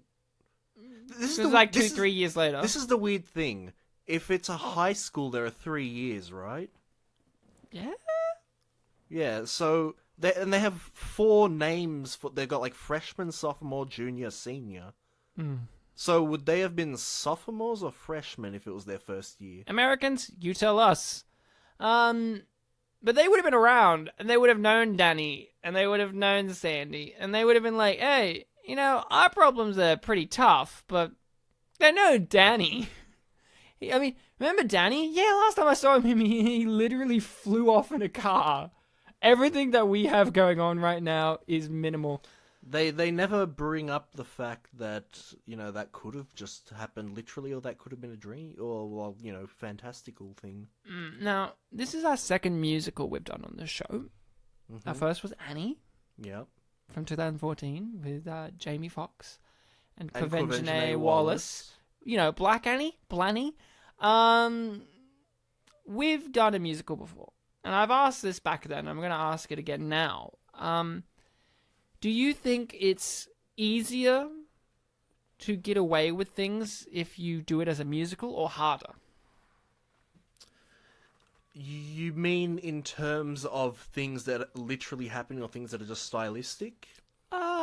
Like I was thinking literally happen, like plot, progression, arcs, characters. Do you think it's easier or harder for if you do it in the format of a musical? Because for me, I always thought it's easier because they seem less complicated, but then you do see some musicals like Rocky Horror, like Little Shop of Horrors, like Grease 2, in which I go, no, I reckon it's actually harder. You have to be able to convey all of these things, not just through the dialogue and through the story, but through the music as well. Because although we said this music doesn't, like Grease 1, propel the story narrative-wise forward with each song, I think a lot of these songs propel the thematic. Are we talking about getting away with things or conveying things? Getting away and conveying, why not? So, like how in a musical, it's like it could be easy for them to get away with having sloppy character arcs because, it's a musical. Oh, getting away with, you mean like other downsides? Yeah, the downsides. Oh, I thought you meant with like stylistic choices. Like, oh, they're singing and no one's telling them to shut up. They're getting away with that because it's a musical. No. I mean, there are some musicals that do that. Oh, okay, I see. So, no, but I mean, like, in terms of, like, other things. Okay, that makes more sense. Not fourth wall, but, Okay. like, do you think with a musical it's easier to do stories? Because you don't have to work on character arcs and development and story progression in the way that you would in a 3-act structure of a plain narrative. Well, you do, but the challenge there is that you have to make the songs kind of have a point. As in, like, do you want a song to progress, whatever you're trying to develop, or do you just want it to emphasize something? Like, I feel like I watch a lot of Bollywood films, and it feels like with them, they focus more on the emphasis aspect, but also their films are very long, so they don't have to... They're like 4 hours long, yeah. 4 is really stretching it. 2.5 is being a more average is more... Oh, so just a normal Hollywood movie length now? 2.5 to 3 hours is not too unusual, I guess. But yes, definitely, they just gotta know what they're doing. They just gotta know what their intentions are, and just plan, really. Planning is key. Yeah, planning is key. And I feel like this movie does it. Like, like you were saying before, it doesn't seem like the songs necessarily propel things forward, but I think it's one of these ones where it makes you think about it. It's like, not every musical has to have the songs propel the narrative forward, because a lot of musicals and in movies and things, plot isn't key to the story. Not every musical has to make it that the plot is important. It's okay that you don't have a plot, but you have to have a thematic plot where you have some themes, some issues that you want to explore, perhaps. Yeah. I feel that Grease has always been more interested in those. Both of them. Hence, I don't like Grease 1 because I don't like what it's exploring and how it explores it. I just think it's very dated. Well, I was reading somewhere, I can't remember where, that one of the big things that the people that made the Grease films wanted to explore was the whole classism thing. Like, the characters that aren't, the Greases or the Pink Ladies tend to be seen as, like, the upper class, and they have to learn to get along with, like, the lower class, which is represented by all the Greases and the T-Birds, because, like, the Greases movement in real life was, like, spawned from the post-war boom where things were... I've heard this too, but my problem is, having watched the movie, every single person really thinks they're cool or whatever, yeah. are incredibly nice to them and like them. And they are not that nice back to them. It's not like the Greases or the Pink Ladies are incredibly rude to everyone either. So I want to believe that. I feel like it does it better in this movie, where they have a few more scrapes to go against, like, within each other, though. Like, the Pink Ladies are fighting the T-Birds, and fighting each other and themselves. I want to go with that classism, but it's not really there in Grease 1, and as it is in Grease 2. She just shoved that burger right on his mouth, and he looks so annoyed. Good on you, Michelle. I personally think, for a very long time, I had my nose in the air being like, I reckon, musicals get away with a lot more things. You don't have to have well-developed characters, or it's easier, it seems, in musicals to have caricatures than characters. But as I grow up and as I view them more and as I appreciate them more, I learn more about, no, that's not necessarily true. Like, you look at something like Rocky Horror. The characters are just off the chain in that. And it's because they are supposed to be caricatures, but they become real people. Like Brad and Janet. I'm Brad and I'm Janet and am I. And by the end of the thing, they actually become real people. They don't choose that. That is forced upon them to become real people by monsters. And I think that's kind of interesting. I think musicals allow you to explore these kind of ideas that you could in traditional storytelling in very interesting different ways. Not every musical has to be Hamilton or something where it's an opera, basically, where every song, everything is propelled by song. You do have musicals that are like this, that do have dialogue-driven sequences. They're more the musicals for me, I will be honest. Look, they're writing, for real. It looks better than the original movie. Like, they actually look like they're outside in comparison to the original. Hey, do you remember in the original, they blur out a poster in the cafe or the soda pop bar because it's an advertisement for Coca-Cola, and the movie was sponsored by I noticed that this one's Pepsi. Pepsi. The original was sponsored by Pepsi, and Sandy stands up in front of the poster and has this awkward green screeny halo effect. It's pretty great. Can't say I remember that, no. It's pretty great. She's on the date with that other guy. Mayhew, Donahue, I can't remember the... She was dating some jock, right? Yeah, he's the son of the coach. Mm. Yeah, Troy Donahue. I know what he wants to do, which is one of the best lyrics that Rizzo gets in the entire musical. Yeah, this is where it all culminates. She finally tells Johnny to shove it, basically, but not in a very, like, aggressive way. Like, he's really digging it for himself. Like, he's come there to be like, that's it, I'm declaring it over. And she's like, okay, cool, I'm done, like, whatever. And he's all like, give me the pink jacket. And you know what? She doesn't. She doesn't give it to him. She doesn't get in a tiff and, like, throw it off onto the ground or anything. She just kind of goes, I'm done, and just keeps walking. Strong female character. Well, yes. Wish we had that in Grease 1. You could also say that it's kind of like a weak... Not weak male character, but the male character is a weak person. Oh, Johnny? Yes. Yes, he's weak. He's very weak. Yes.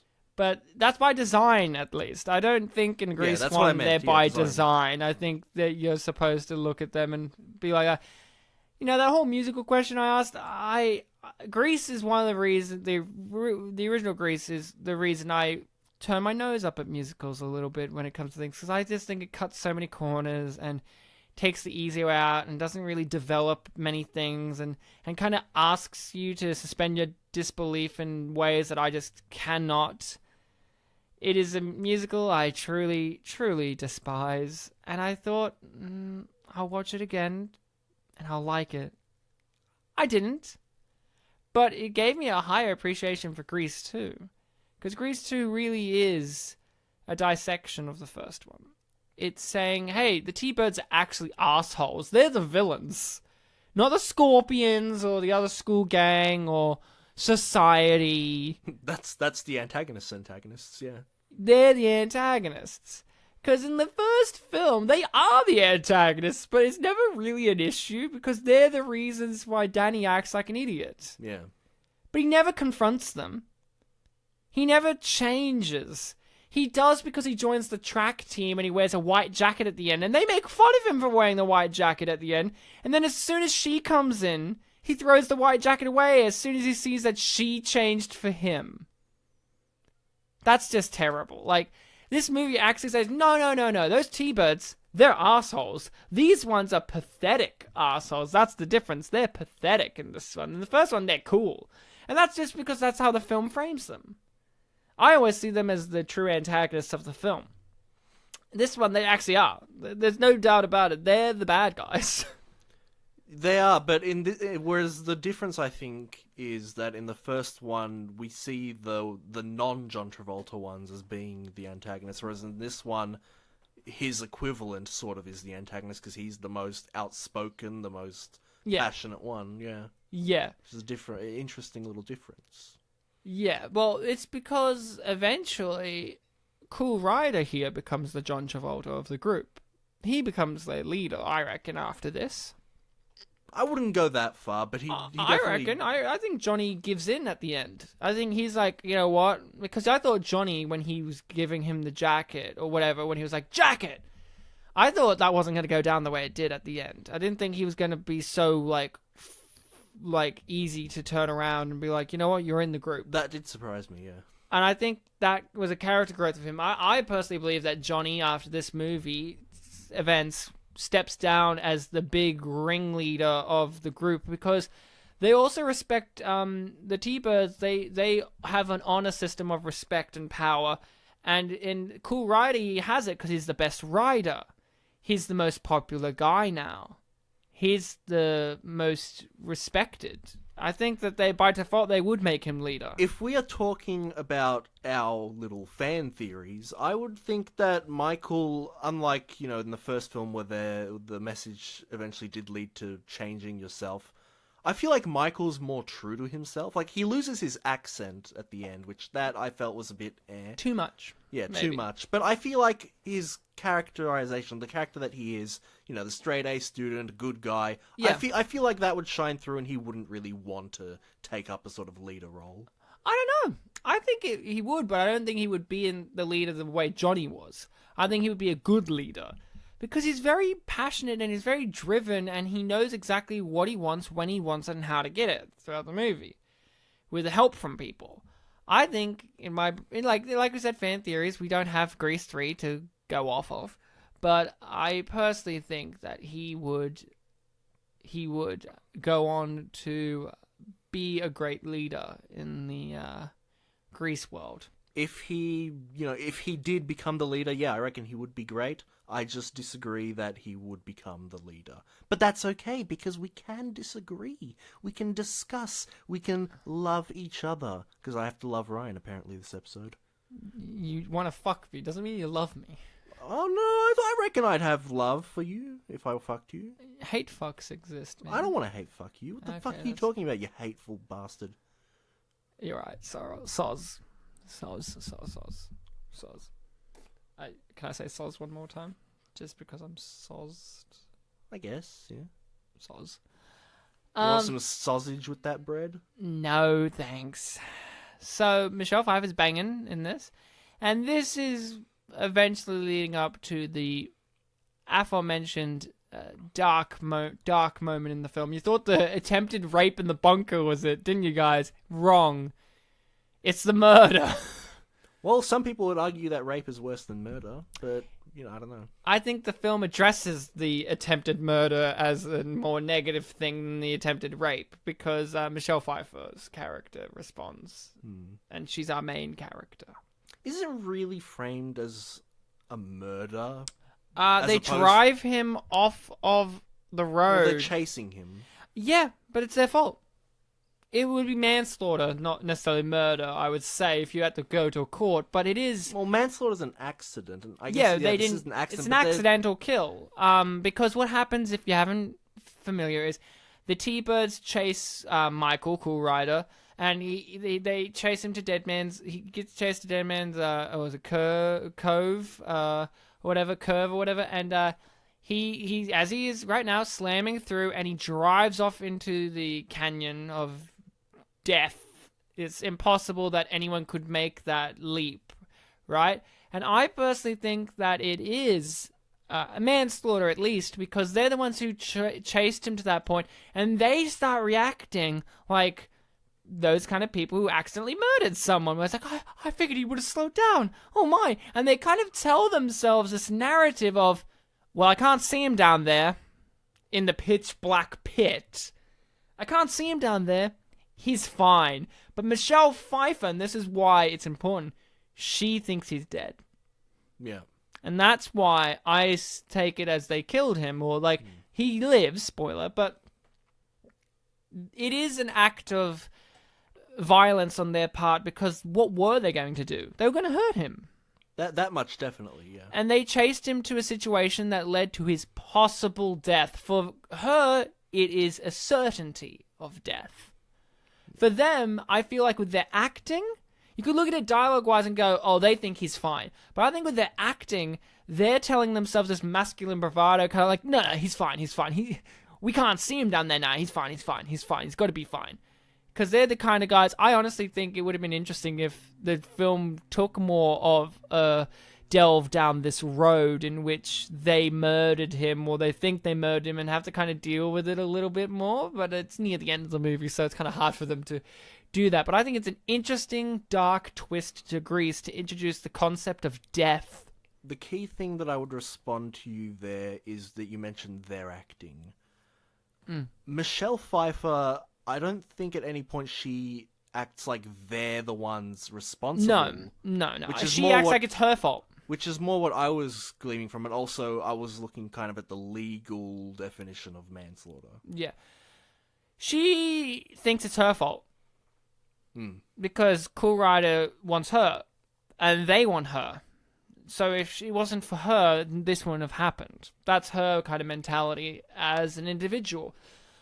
That's what I believe. But in terms of the actions, they chased her. They're fueled with rage, anger.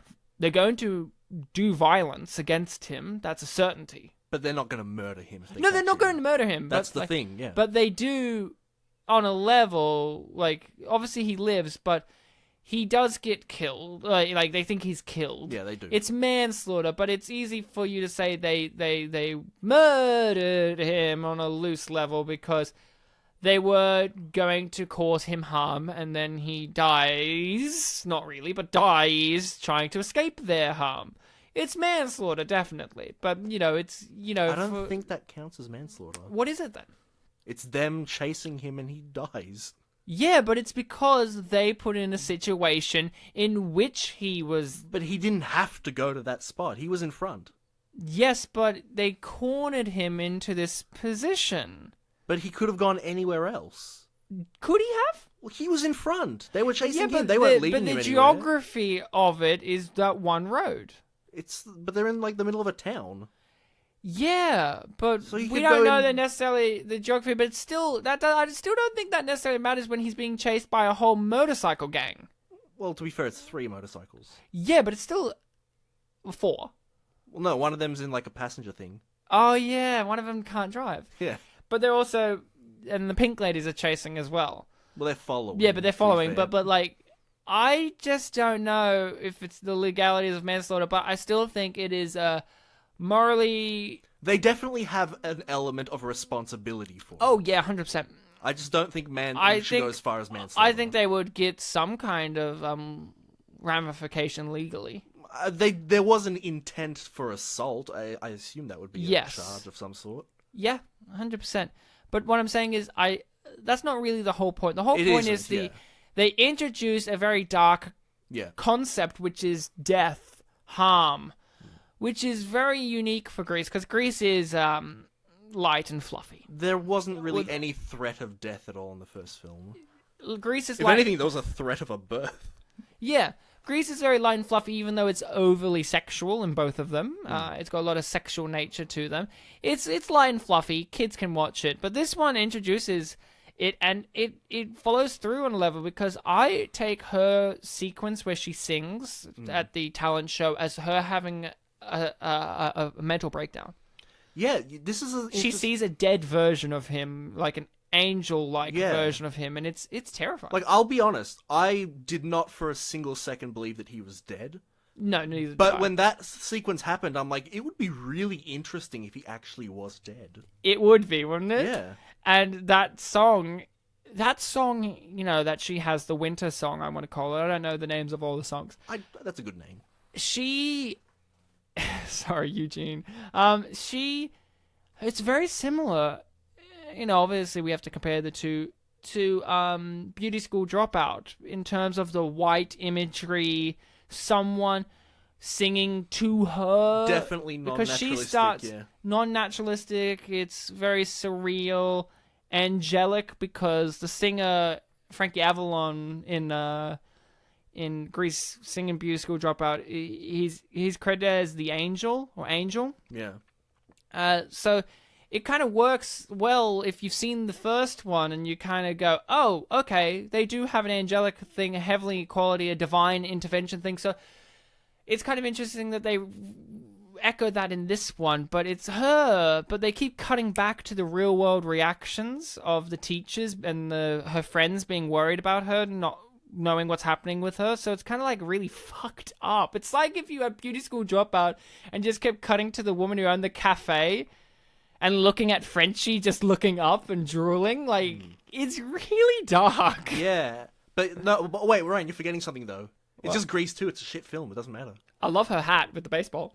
and how it moves. Isn't that the greatest? I didn't notice that the first line through. Look at that. That is so good. Yeah. Good on you, costume design. Can we give him a round of applause, whoever it was? Yeah, can we get one of those hats? I want to wear it to my wedding. That would be great. That would be the best. You are a great catch, says the wife. That would be fantastic, actually. That would be great. Sorry. You have to throw the bouquet in the air. They hit it with a baseball bat. So I'm just looking at her as autumn or fall, and she's just got like a pink tree or like a purple tree outfit going on. It's so great. This is such a great sequence. I prefer this way more to the school dance, televised dance in the first movie with her belly dancing as the coin or whatever it is, or whatever the heck that is. That's her shirt. Yeah, that's her shirt, and she's belly dancing and moving. So, that's really cool. When I watched that yesterday, I'm like, what the hell is that material? That's like, is that some kind of like weird like round thing? But that's her shirt. Look at this shot, man. Yeah. Her face, the lighting, the snow effects. And we know when watching it without sound with subtitles, we know how the sounds. Even you've only watched it once last night, I imagine. Yeah, we know the sound's draining out, and it's draining into something else, even just through visuals alone. Like, that's what I love about film. You can tell what the sound's going to be like even without it. And also, sometimes it's great. And also, there's the whole contrast of we just had a bunch of like long distance shots. Yeah. Wide shots. What's the term? Wide shots. That's it. It is wide shots. Wide shots. And then suddenly we're getting this zoom in close up. It's like this is different. This is the focus is clearly not on the whole Four Seasons thing. Everyone working together. This is all on her. So obviously there's a change happening. And that's a surreal moment where the star flies off into the audience. Yeah, that's a great shot. That's a great shot. This is all great shots. Like, this is where the film really took it to an art form, I reckon. This whole song sequence here is when it's like, let's make this art. This is just great. Michelle Pfeiffer is acting her heart out, and good on her, because this is her first leading role. She should act her heart out, and she has continued to be one of those actresses that have acted their hearts out in every project, I believe. You know, there's some movies that she's been in that aren't the greatest, but I've always found that she's always trying in those movies. Michelle Pfeiffer from many movies. She was Catwoman in Batman Returns. I've probably seen her in a bunch of things. I just can't remember them. Scarface. She's his wife, and more recently she was in the film Mother. Mother. Yeah, Mother. The one with Jennifer Lawrence in a house stuck with Javier Bardem. She plays a woman in it. It's one of those art house wank movies where it's like man, woman, but it's just the story of creation. So she's basically Eve. And Ed Harris is Adam. She's great. A lot of people would know her as well from. She's just one of those actresses that's in everything. Stardust. She was in as an evil witch in that movie. She was the best part of Stardust, and that's saying a lot because, it's a great movie and it has Robert De Niro in it. And how would you say that there has been a strong influence of Grease 2 on those performances, Ryan? Oh, yeah. It was very funny. There was an interview with her on Graham Norton, and he mentioned Grease 2, and she just smiled, and that's all she had to reply with. She was like, I really loved you in Grease 2, and she was just like, I can understand why she wouldn't look at it favorably. She didn't have a great experience with her co-star. It did flop when it came out. It is not well acclaimed, it isn't, but it did launch her career, and she's great in it, and I personally believe that it is a great successor to Grease. I think it's better than Grease, but even if you don't agree with it being better than Grease, which is the question I've got to ask you, Bartek, on the show, is this better than the original? We all have to agree that this is a film that needs to be looked at again. There's a lot more value here than what you may have definitely. seen on the first time round or when it first came out. This is a film with a lot of worth to it. It raises a lot of issues. It critiques the original. It's very insightful. Bartek, Grease. Is Grease 2 better? We'll save it for the review. Ooh. And then you'll be like, I actually am not a Grease fan. I'm more Hairspray. I love that the prize is a discount at some shit shop. Like it's like Dave's Discount Emporium or something. Wasn't the prize the records? No, the guys get the records. She gets a discount voucher. Oh, so was that the stipulation of the rules or something? Or? No, that's just what they get. Like, they get the records, and she got a voucher. That's what happened. Because he's the king, and she's the queen. Okay, I guess I missed that part. Yeah. They set that up. It's very important, you know. No, I'm just saying that. I thought it was a great little visual gag. She's feeling shit and terrible, and she gets a voucher that's a big orange voucher that says discount. All right. And it's just kind of like, she feels discounted right now. That's the mise-en-scene. That's great storytelling. So, Ryan, do you believe that 9 months have passed throughout this film? Yes. I do too, because it clearly has. I wouldn't have necessarily said 9 months, but definitely a school year. Time has progressed far better. I think the construction of time in this is better than the original. The original, I always thought, took place in 1 week. It really, yeah, these two films really do feel like they take place in a shorter period of time than a school year. I thought this one felt it because he's doing his transition into Cool Rider. He's doing all the guys' homework things. You have the progression of the T-Birds. I felt like this one paced it out better with the substitute teacher being introduced after the first guy left. Them reminding you with the principal doing her voiceover things. I felt like it paced it better than the original, where I legitimately always thought that took place over 1 week. But then it's like, oh, it's an entire school year. Oh my god, I didn't realize. You know what? Now that you mention it, I genuinely agree with you on that. Because, yeah, there are a lot of different, cuts to things that are clearly happening later. Like, he's training to ride the bike over a long period of time, clearly. You have, little thing, like you mentioned, the foreshadowing of the bunker. It doesn't, if it was the original, it would have that bunker scene, and then 2 scenes later, or 2 songs later, it would be the bunker song. You know what? It waits. I was legitimately waiting, we didn't pass the bunker song yet, did we? And then eventually when the principal's assistant started playing the siren, I'm like, oh, now it's coming. Yeah, now it's coming. Because they needed one extra bit of foreshadowing. Uh-oh.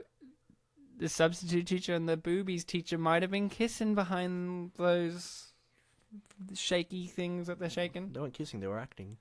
I like how there's fire in the middle of the pool. They put petrol in there and just set it on fire. There's nothing in there. They've just set the water on fire. Yeah, that is interesting. Who did that? I love the gym teacher holding his hand there in the background. He's like, oh, I've got injuries. I just want to give a shout out to the sports teacher, Coach Donahue. Sid Caesar was his name. Great name, by the way. He is one of the most interesting comedic figures there was. He is interesting in a weird way. He was friends with Mel Brooks. Mm-hmm. Mel Brooks has a great interview on the Conan O'Brien show about Sid Caesar. Sid Caesar was a great comedic talent, and he chose the path that was less fortunate, I guess. He had the choice at one period of time to go with Mel Brooks to Hollywood and make movies and, explore that, or stay on his very own successful TV show. Sid Caesar has had his own show, and he was a TV guy. Remember, this is the 50s and 60s. He chose the TV route. And he was very successful at it. People loved him for it, and, you could say it's a fortunate route, but it was the 50s and 60s. We don't have many records or much of what he did in comedic greatness on TV. Right. In comparison to what he could have done in films. So it's really great to see him in these movies, near the later end of his life. No, not later end, but like later in his career in the late 70s, early 80s, to see him that he did eventually move to TV and film. But he's one of those interesting figures that could have been one of the comedic greats along with Mel Brooks. He could have been, with Gene Wilder and Dom DeLuise and Madeline Kahn and that stable of actors in those films. Unfortunately, he wasn't. He did choose TV, and I'm sure that he was amazing on TV. And it's always just good. harder to remember him. It's harder to have a legacy when you were doing TV at that period of time because. So not necessarily that they didn't have restorations for those. They didn't save them. TV was a finite thing. Yeah, so not necessarily that he did better or worse picking what he picked. It's just that it's harder to be remembered for it. Yeah, legacy. It was less risky for him to stay on TV, have a paycheck from week to week than the risk of trying to pursue movies with Mel Brooks, who, was a legend at that time already in terms of TV. But not in terms of what we know him now. Mel Brooks is one of the greatest comedic legends of all time. You list a movie of his that you like, and I'm sure I will have one of the movies of his that I like that is my favorite. You can say, my favorite's this Mel Brooks, and I'm like, weird, because my favorite's this one. He has such a great back catalogue of movies. Of course, The Producers being one, and that's a great musical as well. Was he in that movie? The original Producers? Yeah. I don't think he was. I don't think so either. It was Gene Wilder in the original, but he may have had a small cameo role or something light, but I don't... Because I've seen that one, but I don't remember. Can't remember, it's been a while, and obviously it's a great stage musical. I wish Grease 2 was a stage musical. I would be curious of how they would do it. Because Grease 2 feels like a movie in comparison to Grease 1. Like, I can understand how Grease 1 works as a stage musical, but Grease 2 feels like it's got way more of a cinematic quality to it. Maybe that's why the progression of time works better in Grease 2, because a musical wouldn't really have to focus on that, since it mainly focuses on the main parts of the plot. Yes. Like, the fact that they graduate at the end of Grease is just like, okay, you didn't have to do that, but that's fine. Yeah. They also graduate at the end of this. Well, yeah, but this one, and I guess, they didn't have to do it here either, but this event's like end of the year luau, right? Yeah. So I guess that makes more sense. It does make more sense. And they have the freeze frame ending, and then they keep freeze framing the ending with more photos, with autographs. It was a neat credits. It was better than black screen, white scrolling text. Yes. Oh, yeah. But that's a pretty original way to end a movie.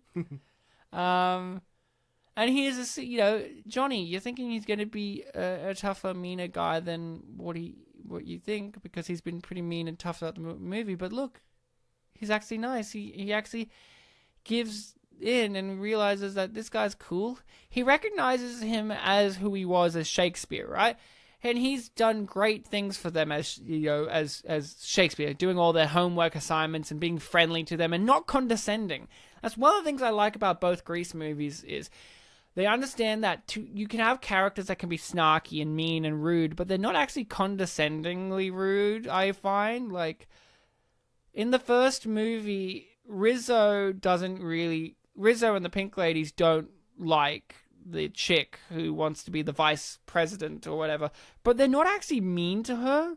They're not actually rude. We know as the audience that they don't like her very much, but they don't say mean shit to her or scrunch up her pamphlets and throw them away or blow smoke in her face or anything like that. The worst you get is the T-Birds upskirt her at the dance. They grab her skirt and throw it above her head. And that's the T-Birds who did that. So I kind of like that. Like, it goes with the T-Birds as well. They're not truly mean or rude to Sandy in the first movie.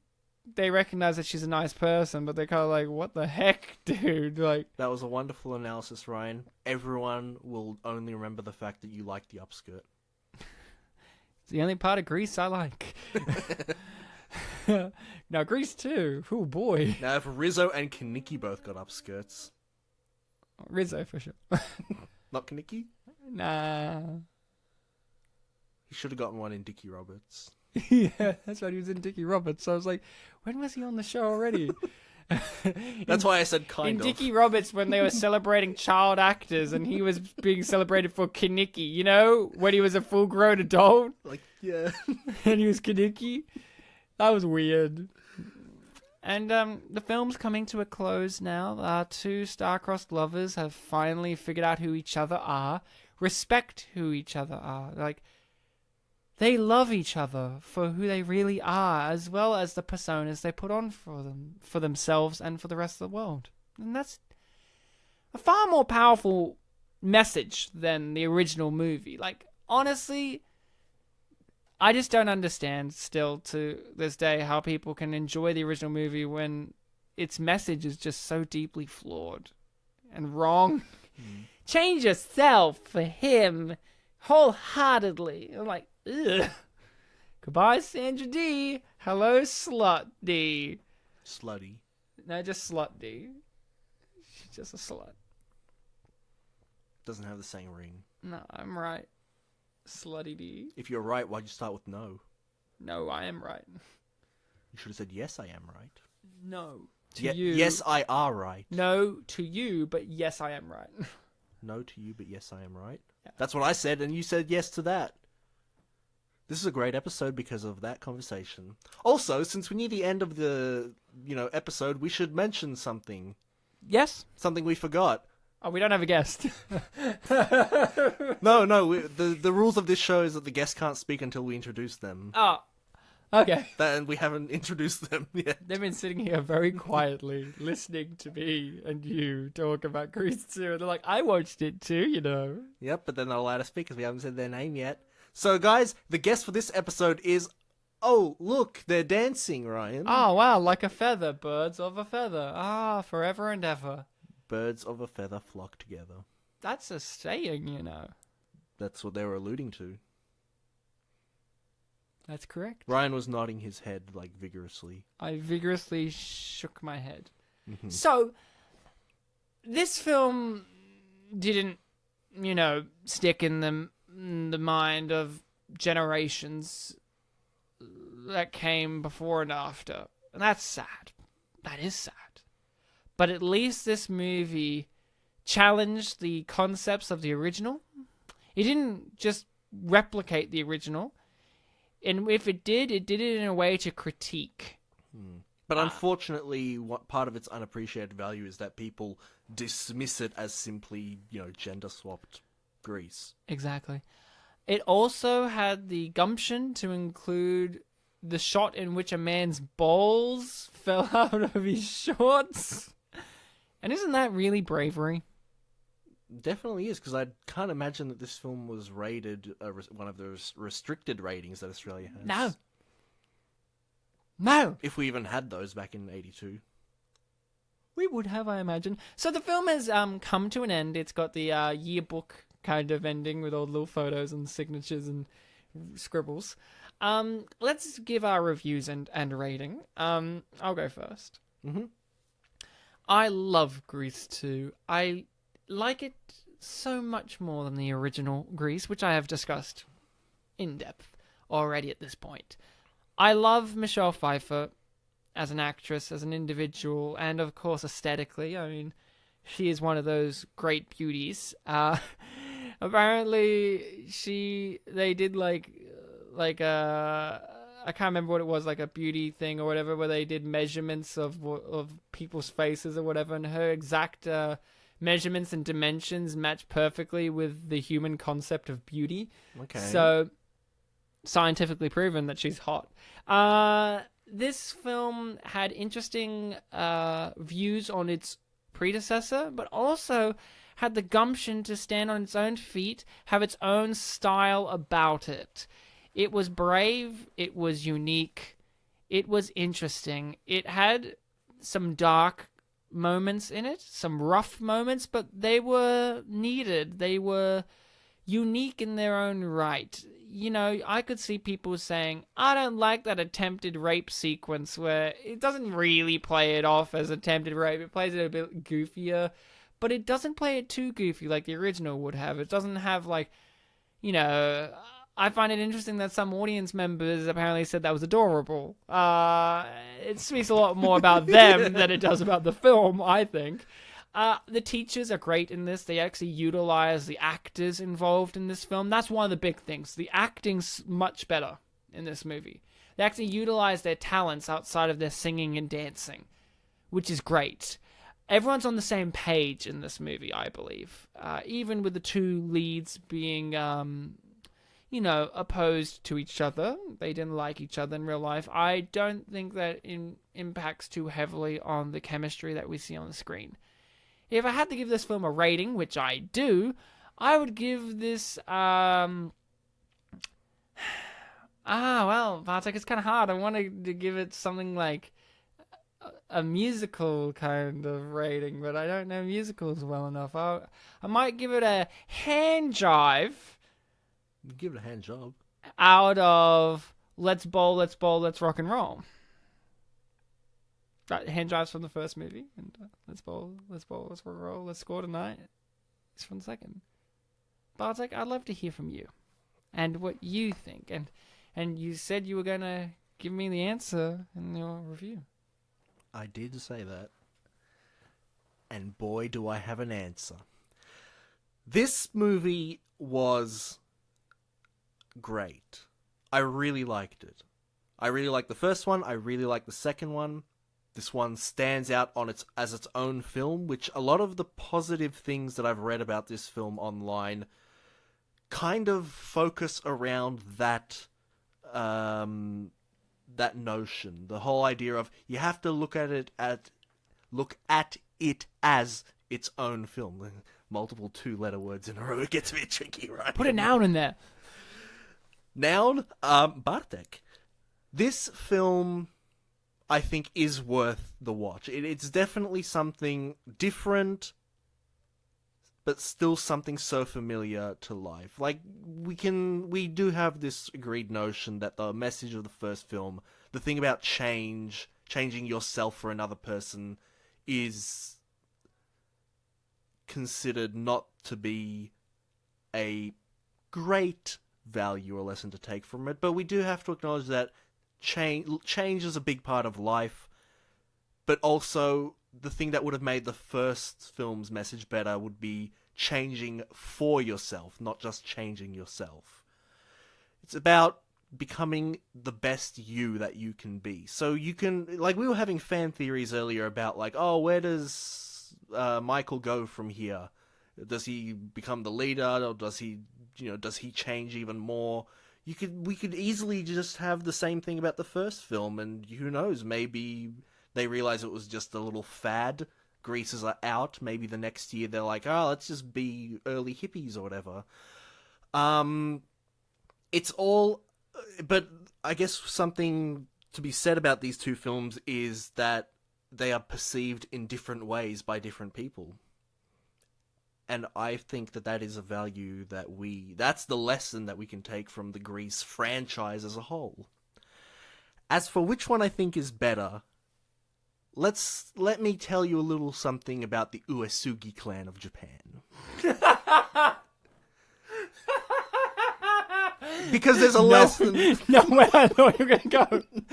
Nowhere I thought you were going to go. Admittedly, I didn't expect Japan to come up, but I'm interested. Go on. Well, Ryan, if we're learning from history, I should bring in some history. The Uesugi clan in Japan, it's still around to this day, by the way. Oh, good. But in the 1500s, late 1500s, they were one of the tough clans in the middle part of the 1500s. I'll say 1500s again, because I've said it multiple times already. Say it 1500 times. 1500 times. We're up to like 5, so I've got a head start. At one point, they adopted a man from a different clan. He was the son of that clan's leader. And he became, they changed his name. He became an Uesugi. And eventually, despite the clan's strength, the leader of the clan died. And then there was this whole conflict of which of the two children, his actual, Flesh and blood, or his adopted son would become the next successor. What remained was his older sister, who loved both as her own, children. One child, the original one, was considered, in a fight to the death, he would win over the adopted son. And they did have this conflict between the two where they were going to fight, and it was obvious that the older son would win. But that mother sided with the one that everyone thought was going to lose, and that son did end up losing. But she sided with him just to give him a bit of comfort. So what I'm saying is, even though I am sticking to my nostalgia and saying that I prefer Grease 1 more, if there was a war between the two, I would not hesitate to fight on Grease 2's side. That's a sad story. I mean, it's inspirational. I love that it'd be like, and then that son won, and he became the leader, but he died, right? Yes, he did. to be fair, in the conclusion of that era, the Uesugis did not come out on top, but, Oh, okay, so if he did win, he could have made them come out on top. So who knows? The story that Bartek tried to say is, Grease 2 will come out on top if you let it. The story is, we're doomed either way. Yeah, death is waiting us all. But the country that they're from is still around, so that's something. Anything more about Grease 2 you want to share with us? Any more views? Any rating or review? Well, I was literally going to say the rating was the only thing I had left. Go on, buddy. I give Grease 2 an amazingly, surprisingly, excellently. Out of? That's my rating. Oh, okay. So, Bartek, you have amassed some reviews from IMDb for Grease 2, because YouTube didn't have much to say about Grease 2. Yes, not on the trailers at least. Which is unfortunate. But thankfully, IMDb had some emotional responses for us. Let's hear what you have found.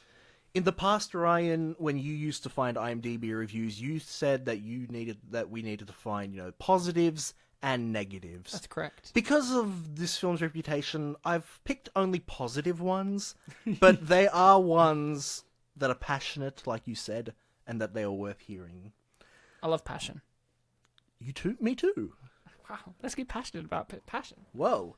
The first review is called Maxwell Caulfield is Edible. From February 15th, 2009. Technically, we're all edible. 7 out of 10.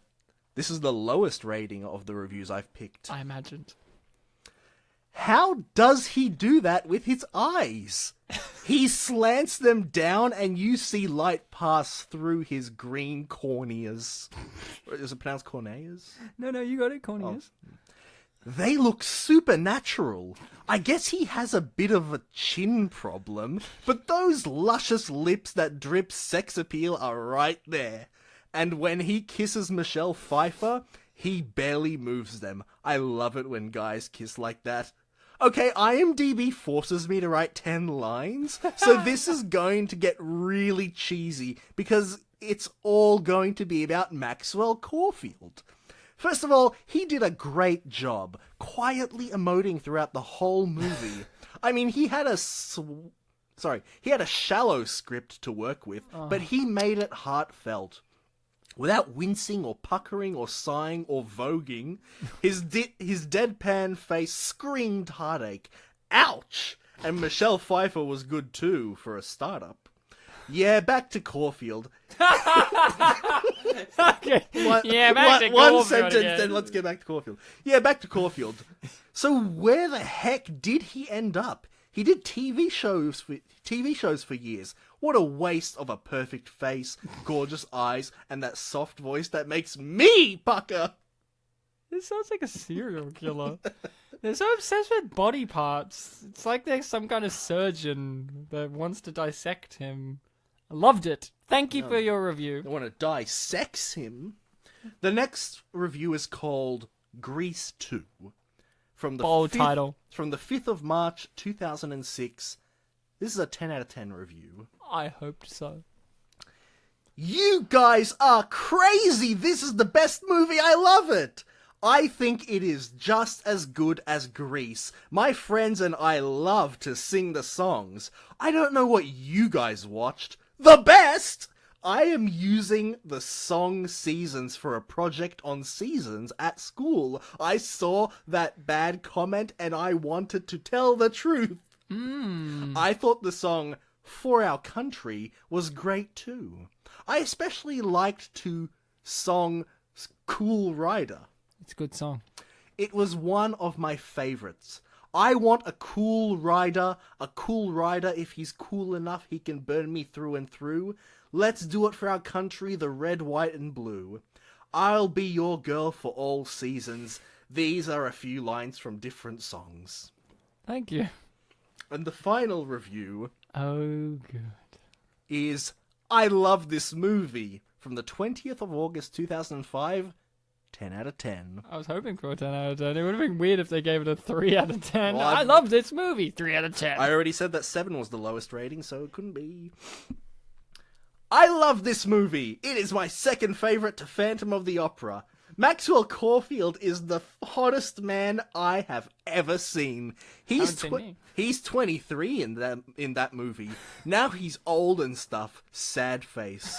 I want a time machine to go back in time and marry him when he's young.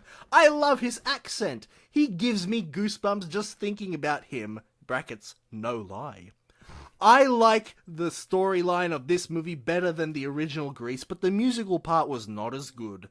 Maxwell Caulfield rocks! I'm literally obsessed! I wish I was born earlier, sad face. I'm only 14 now. I can't stop thinking about him. He's the hottest man alive. Brackets, in the 80s. If I was smart, I would build a time machine and go back to the 80s to marry Maxwell Caulfield. If this movie didn't have him in it, I wouldn't like it nearly as much. Thank God they picked him. I wish he were younger. He's my new love. LOL, I'm in love with a 47-year-old man. LOL, I wish I could make him younger. He was so hot when he was 23. Why does he have to be old now? My favorite line was when he said, "Actually, I think you're kind of terrific." Oh, I wish a guy would say that to me. Oh well. Well, I've got a bit of feedback for this girl. Now, you're 14, and you want him to be younger, but here's the problem. She's 27 now, I think. But we're talking about when she wrote this, right? Yeah. Now, we don't know if she invented a time machine. She might have. But here's the thing, She said if she was smart, she would. But she might have got smart. Oh. Now, here's the thing. I'm going to help you. You need to wait to use that time machine until you're 41 years old. Because Maxwell Caulfield was, when he did this film, married, and is still married to this woman, might add. He was married to a 41-year-old woman. So Maxwell Caulfield is not interested in young women, okay? He's interested in older women. So if you want to succeed at marrying him when he was young, you have to be old. That's the trade-off. He doesn't want young you. It's been proven that he's into older women. So you have to wait till you're 41, live a loveless life till that point, travel back in time and marry him. You can't be 14 you or 27-year-old you. You have to be 41-year-old you and date a 20-something-year-old him. You just have to accept that. And remember this. It's very risky if you're going to have kids with him, okay, at that age. I mean, you could, but you're pushing it after a certain point. Like remember, you want to have a steady relationship with him and get married, or do you just want to instantly marry him? Think this through. You're smart now. That's all I have to say. I just wanted to give this girl proper feedback, because I have some information that she probably didn't have. Also, I didn't want her to travel back in time and fuck things up. Also, there's another fan of Grease who thinks he has luscious lips, so you better be careful. There's competition. There's competition who want to dissect him. So, that was great. Thank you very much, Bartek. Guest, we almost introduced you, but sorry, we'll do it next episode. You've been fantastic, by the way, just sitting there in the corner, crying. Bartek, as always, fantastic to have joined you in yet another episode of our show in which we talk about movies. This time, Grease 2. You guys at home have been fantastic, amazing, wonderful, superfluously great listening people. If you want to help us out, give us a review and rating on iTunes. You can subscribe to us there. We also have social medias, Facebook, we have YouTube, all of that. We're under Spit and Polish Presents. You can follow us and find us under that. We're on Spotify now, which is neat. Google Play, YouTube, Podbean, iTunes, all of that. You can find us there. Until next time, guys, remember to be kind to one another. Ryan, the guest died. Oh no. What are we going to do? They got on a motorcycle and... I was chasing after them saying, stop! So it's murder. Stop! I forgot to say anything more Oh, than you're stop. trying to stop them. Oh, Yeah, okay. yeah. If you were chasing after them with the intent of hurting them, manslaughter. Definitely. I'm a judge. I know, Ryan, but... They drove over a ramp Oh no! and they vanished. Did you see him in the quarry? No. They're dead, I'm afraid. We won't be back next week. We're going to take a week off now because of the dead guest. We'll see you when we'll see you. You'll hear from us when you hear from us. Ryan, what... If I would have a dream and they appeared there, what do you think they'd say to me? They would say, "Cool shoes, Bartek. Cool shoes."